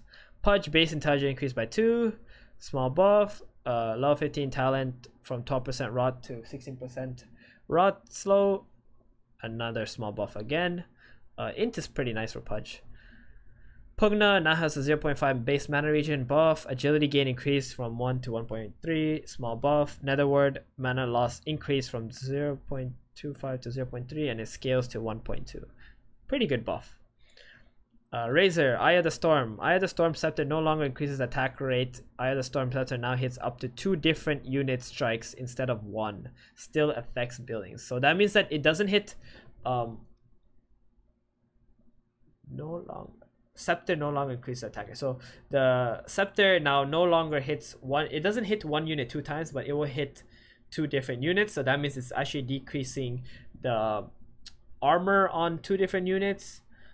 And it also works on buildings, so it can actually be hitting 2 buildings at the same time. It's pretty cool. It does make Aghanims plus Refresher Razor worse, because it doesn't stack all the damage onto 1 unit, which actually destroys heroes and buildings very freaking fast. But, you know, I'm not too sure if this is better for Razor or not. It could be interesting though. Ricky, base damage increased by 3. Oh, I mean, I guess it's pretty good. Like, if you do get it from some Roshan, you can have more impact in the team fights by dealing damage and reducing multiple heroes' armor. Ricky, base damage increased by 3, small buff. Rubik, agility gain increased from 19 plus 2.1 to 23 plus 2.5, so small buff again. In Shadow Demon, intelligence gain increased from 3.1 to 3.3, small buff. Heroes, Shadow Fiend now has 0.3 mana regen. Strength gain increased from 2.3 to 2.5. Agility gain increased from 3.3 to 3.5. So very small buffs, but definitely helps him. I think Shadow Fiend was already seeing play, so this will definitely make him happy. Shadow Shaman, Ether Shock, mana cost rescaled. So earlier mana costing a bit more. Small nerf. Sancer base attack speed increased from 100 to 115. Small buff. He's starting with 15 more attack speed. Actually, it's pretty cool if you start Glaives. You get that 15 extra attack speed. It will really help you in the laning stage. Scarlet Mage, Ancient Seal, cast range increased to 750. Concussive Shot, mana cost from 95, scaling, so earlier levels will cost less mana. Small boss to Skyrath, but still, you know, we haven't seen a lot of play from this hero. I was expecting bigger buffs in this.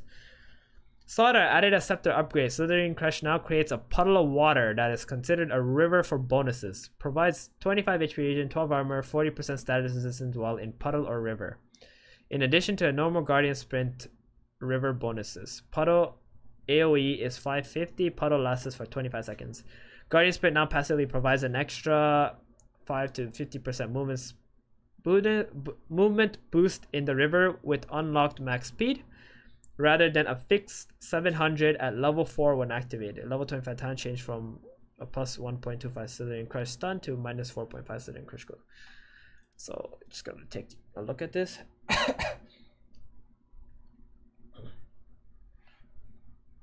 So the buff for the Aghanims on this hero is connected to the Guardian Sprint and the Slithering. So if I level them up, I get 1 stun, create an enemy, it creates a puddle, but you see there's no effects.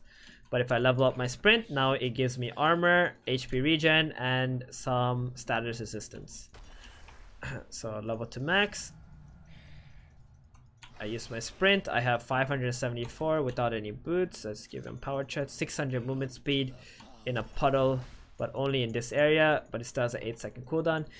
It's okay. I mean, it doesn't really benefit your team in any way. It's a very selfish Aghanims. It only helps you.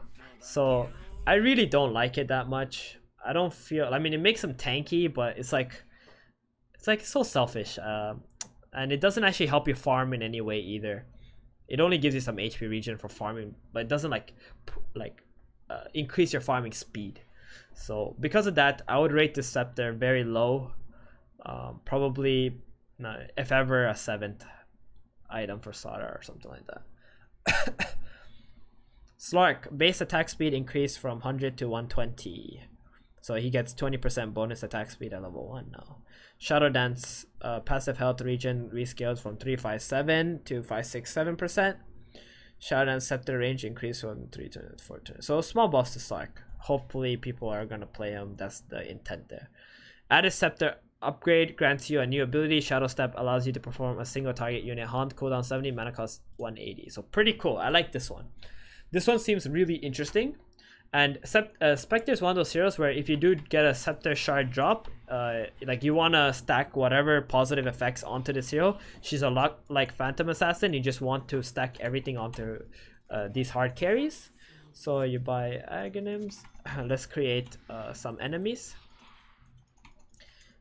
Level up. So I'm gonna put some like here. So how this works is it's a targeted spell. You need to like click someone on the map to use it on. You cannot click it on the ground, it doesn't work. You click it, let's say on this guy here, it creates an illusion next to them and it will do damage. Then you can just teleport to that one illusion and it switches places. So your other your Shadow Step will go to where you are and you can actually come back to it as well. So I refresh, let's make a Shadow Step there. I go to it, then I can go back to the other one as well. So this one has a 70-second cooldown. So it's like a mini hunt. It's pretty cool. I like it. So if you see someone on the map that you would like to kill, you can just, you know, go to that one Crystal Maiden and just kill them.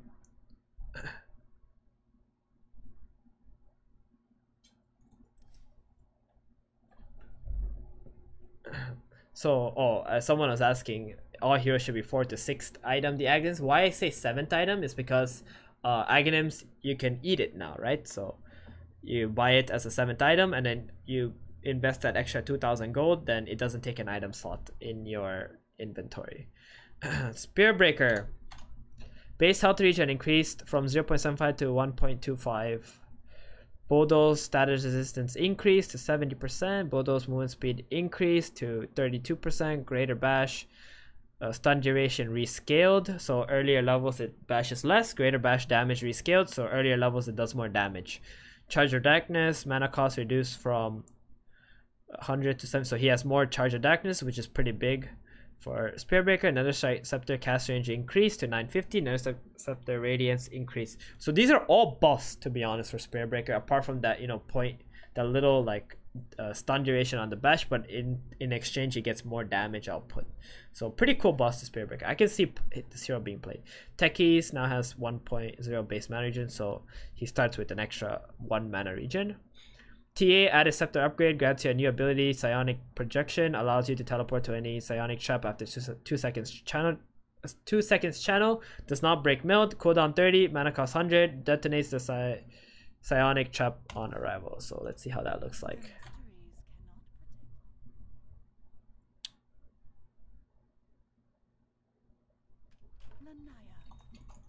So we're gonna buy Aghanims.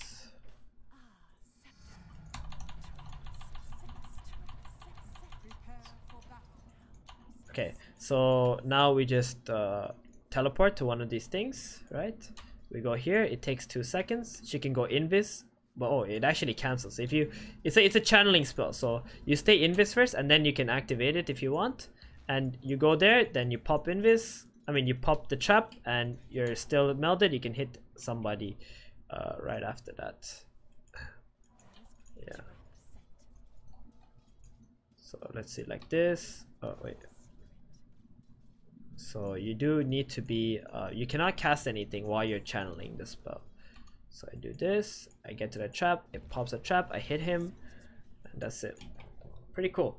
The tool that's good for this is like you can split push, you can like set up some traps, you can travel to them like that, and then you can like boot to travel somewhere else. So I wouldn't say it's an item that I would see TA buying early, because she needs a lot of like, she needs like Blink, Deso, BKB, Daedalus or Bloodthorn, Butterfly, whatever these items. But I noticed that TAs always get 6 slotted really fast, so you can always buy that Aghanims after those 6 slots to have a good mobility tool, you know, cross map mobility tool.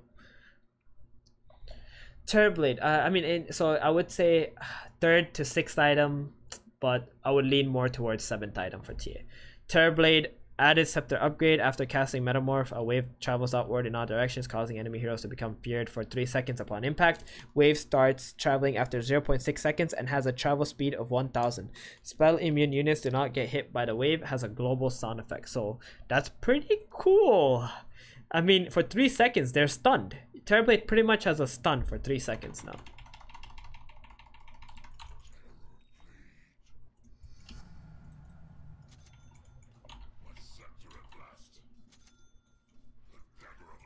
Prepare for battle. So we do this, right? So you blink in, you Metamorph, and then you can just hit them as you want. So if we're over here, and then we cast Metamorph, and they just start coming out right away. The big dark wave comes out right away.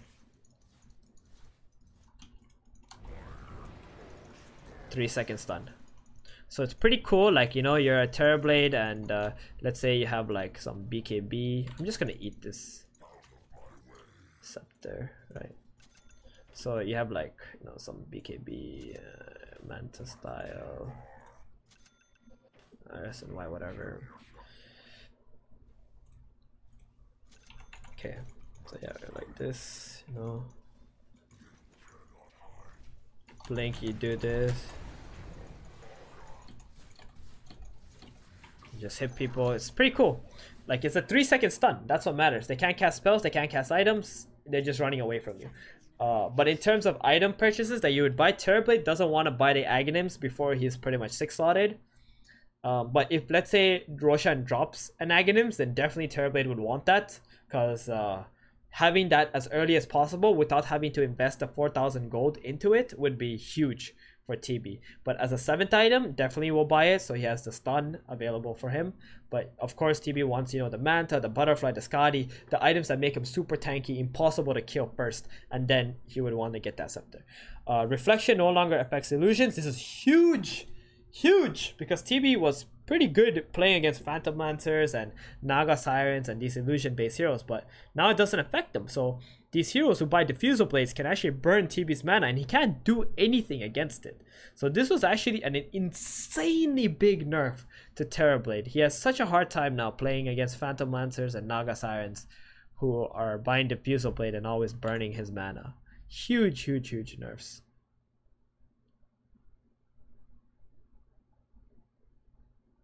Oh, so Fog mentioned Terrorblade Ags with Puck. That would be pretty sick. That is true. If Puck and TB both blinking at the same time, Puck uses a coil and then TB uses the fear, they're gonna break and die right there. That's a pretty sick. That's a pretty sick combo. And it's kind of like Dark Willow's ultimate, but of course it doesn't have that longer cast time that Dark Willow has. Okay, so Tidehunter, Gush Scepter upgrade radius increased from 240 to 260. Gush upgrade distance increased from 1800 to 2200. Just some small buffs.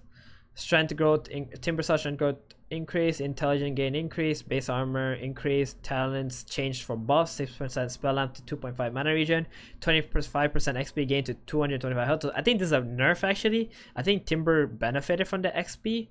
I don't think he would like the health in exchange for the 25% XP gain. Level 15 talent, 5 armor stacks to +8. Level 1500 damage to 10% spell lamp. That one's pretty nice. That 100 damage was so worthless.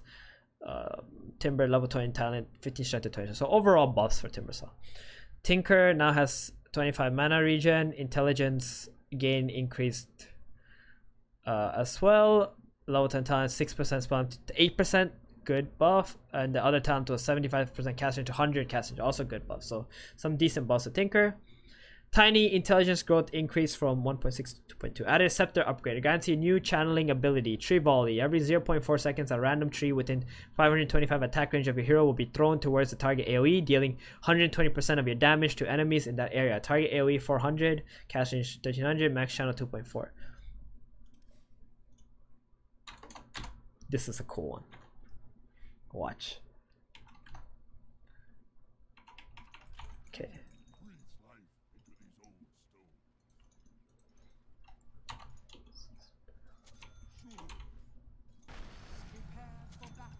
So he does this, he stands next to some trees and it shoots a bunch of trees at this axe. That was 1400 damage with me having no other items. If I bought a Daedalus, for example, stand next to some tree here, and then I just do it. So it's like an AoE area, right? You throw an area, boom. Oh, it crits, it crits. Oh, all your on-hit effects also apply to the tree volley, so it's pretty cool. It's like a machine gun tiny. I like it. I can see it being used for core tiny, maybe like 3rd to 6th item, not early, I would say, because he needs to scale in terms of damage for it to be really useful. It doesn't work against towers, but it does work against creeps. Tree grab cooldown reduced, grow armor increased, pretty good boss as well. Okay, so Trem Protector, Nature's Guise has been reworked. It's a active ability, no longer has a fade delay or never gets interrupted on damage, goes on cooldown after the invisibility buff ends. So if you hit someone and root them, then it will go on cooldown. A max cooldown is a max level, it's 4-second cooldown. It costs mana now, so kind of a bit annoying. Nature's Guise movement speed bonus rescaled, damage rescaled as well. I'm not entirely sure how the Trem Protector, if it's better or worse for him, but the fact that if you hit him, he can still go invis if he activates it is pretty nice. Troll Warlord added scepter upgrade, reduces battle chance cooldown to 35 seconds and allows it to be cast on allied or enemy heroes. The last half duration on enemies, cast range 525. So the cool thing about Troll Warlord is that the 35-second cooldown, and you can use it on your teammates, so they get the buffs, all the buffs on it. And the one that uses it on the allies, it means that when you use the scepter on the enemy hero, they will run, they need to turn around and fight all the time. But because it lasts only half duration, you can just like force them into you, and then you can take a team fight after that. So really quick demonstration. I actually have to cast the grand finals, the Spirit versus VP soon, so I'm trying to like get this to, hopefully I can get it finished really quick.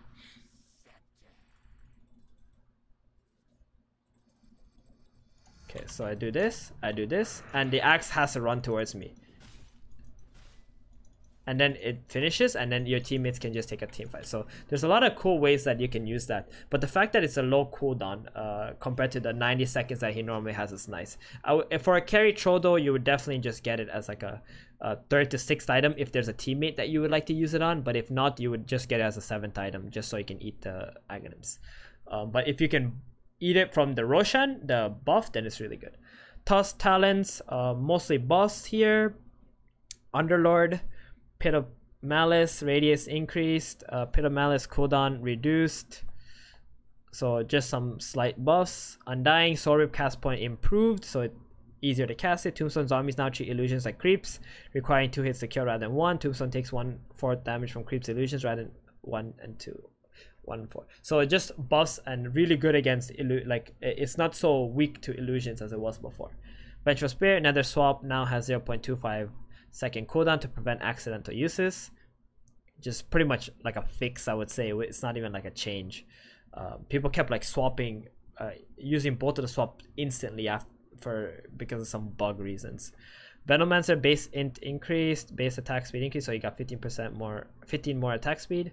Level 15 talent, 8% wasted to 12%. So just small boss. Visage base magic resistance increased from 10 to 25%. This one is huge for Visage. Now he's like a regular hero, even without having to skill up the cloak to get the magic resistance. So that helps him in terms of laning a bit. Summon familiars, health rescaled, so small boss. Warlock Chaotic Offering Scepter now lands second golem 0.4 seconds after the first, rather than both at the same time. That is huge for Warlock. Absolutely huge. Because now it's like you summon one golem, it hits the opponent, and then the next golem comes in the stun lock duration and it hits them again. So you actually increase the damage output you can deal because of that. So it's really, really, really cool. Prepare for battle. So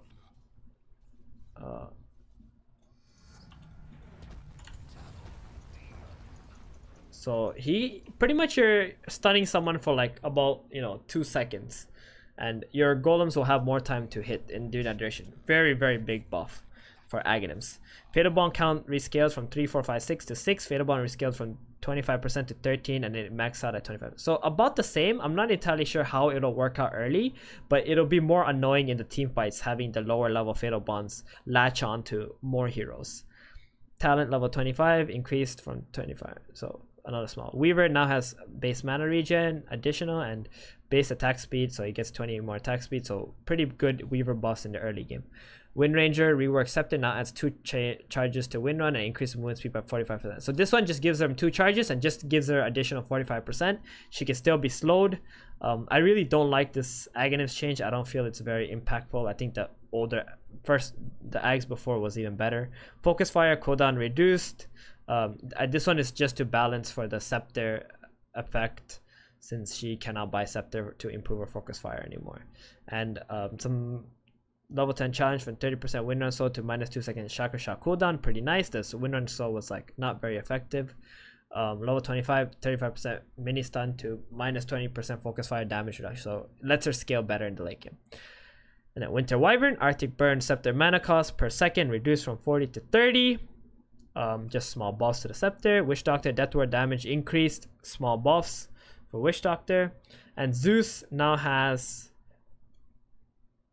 0.25 base mana regen, attack point improved to 0.45. So small, and level 10 talent change from 6 armor to +3 mana regen. His other talent is actually XP, so it's very unlikely people will take the mana regen over the XP talent. You're always gonna get the XP talent. It's just too good.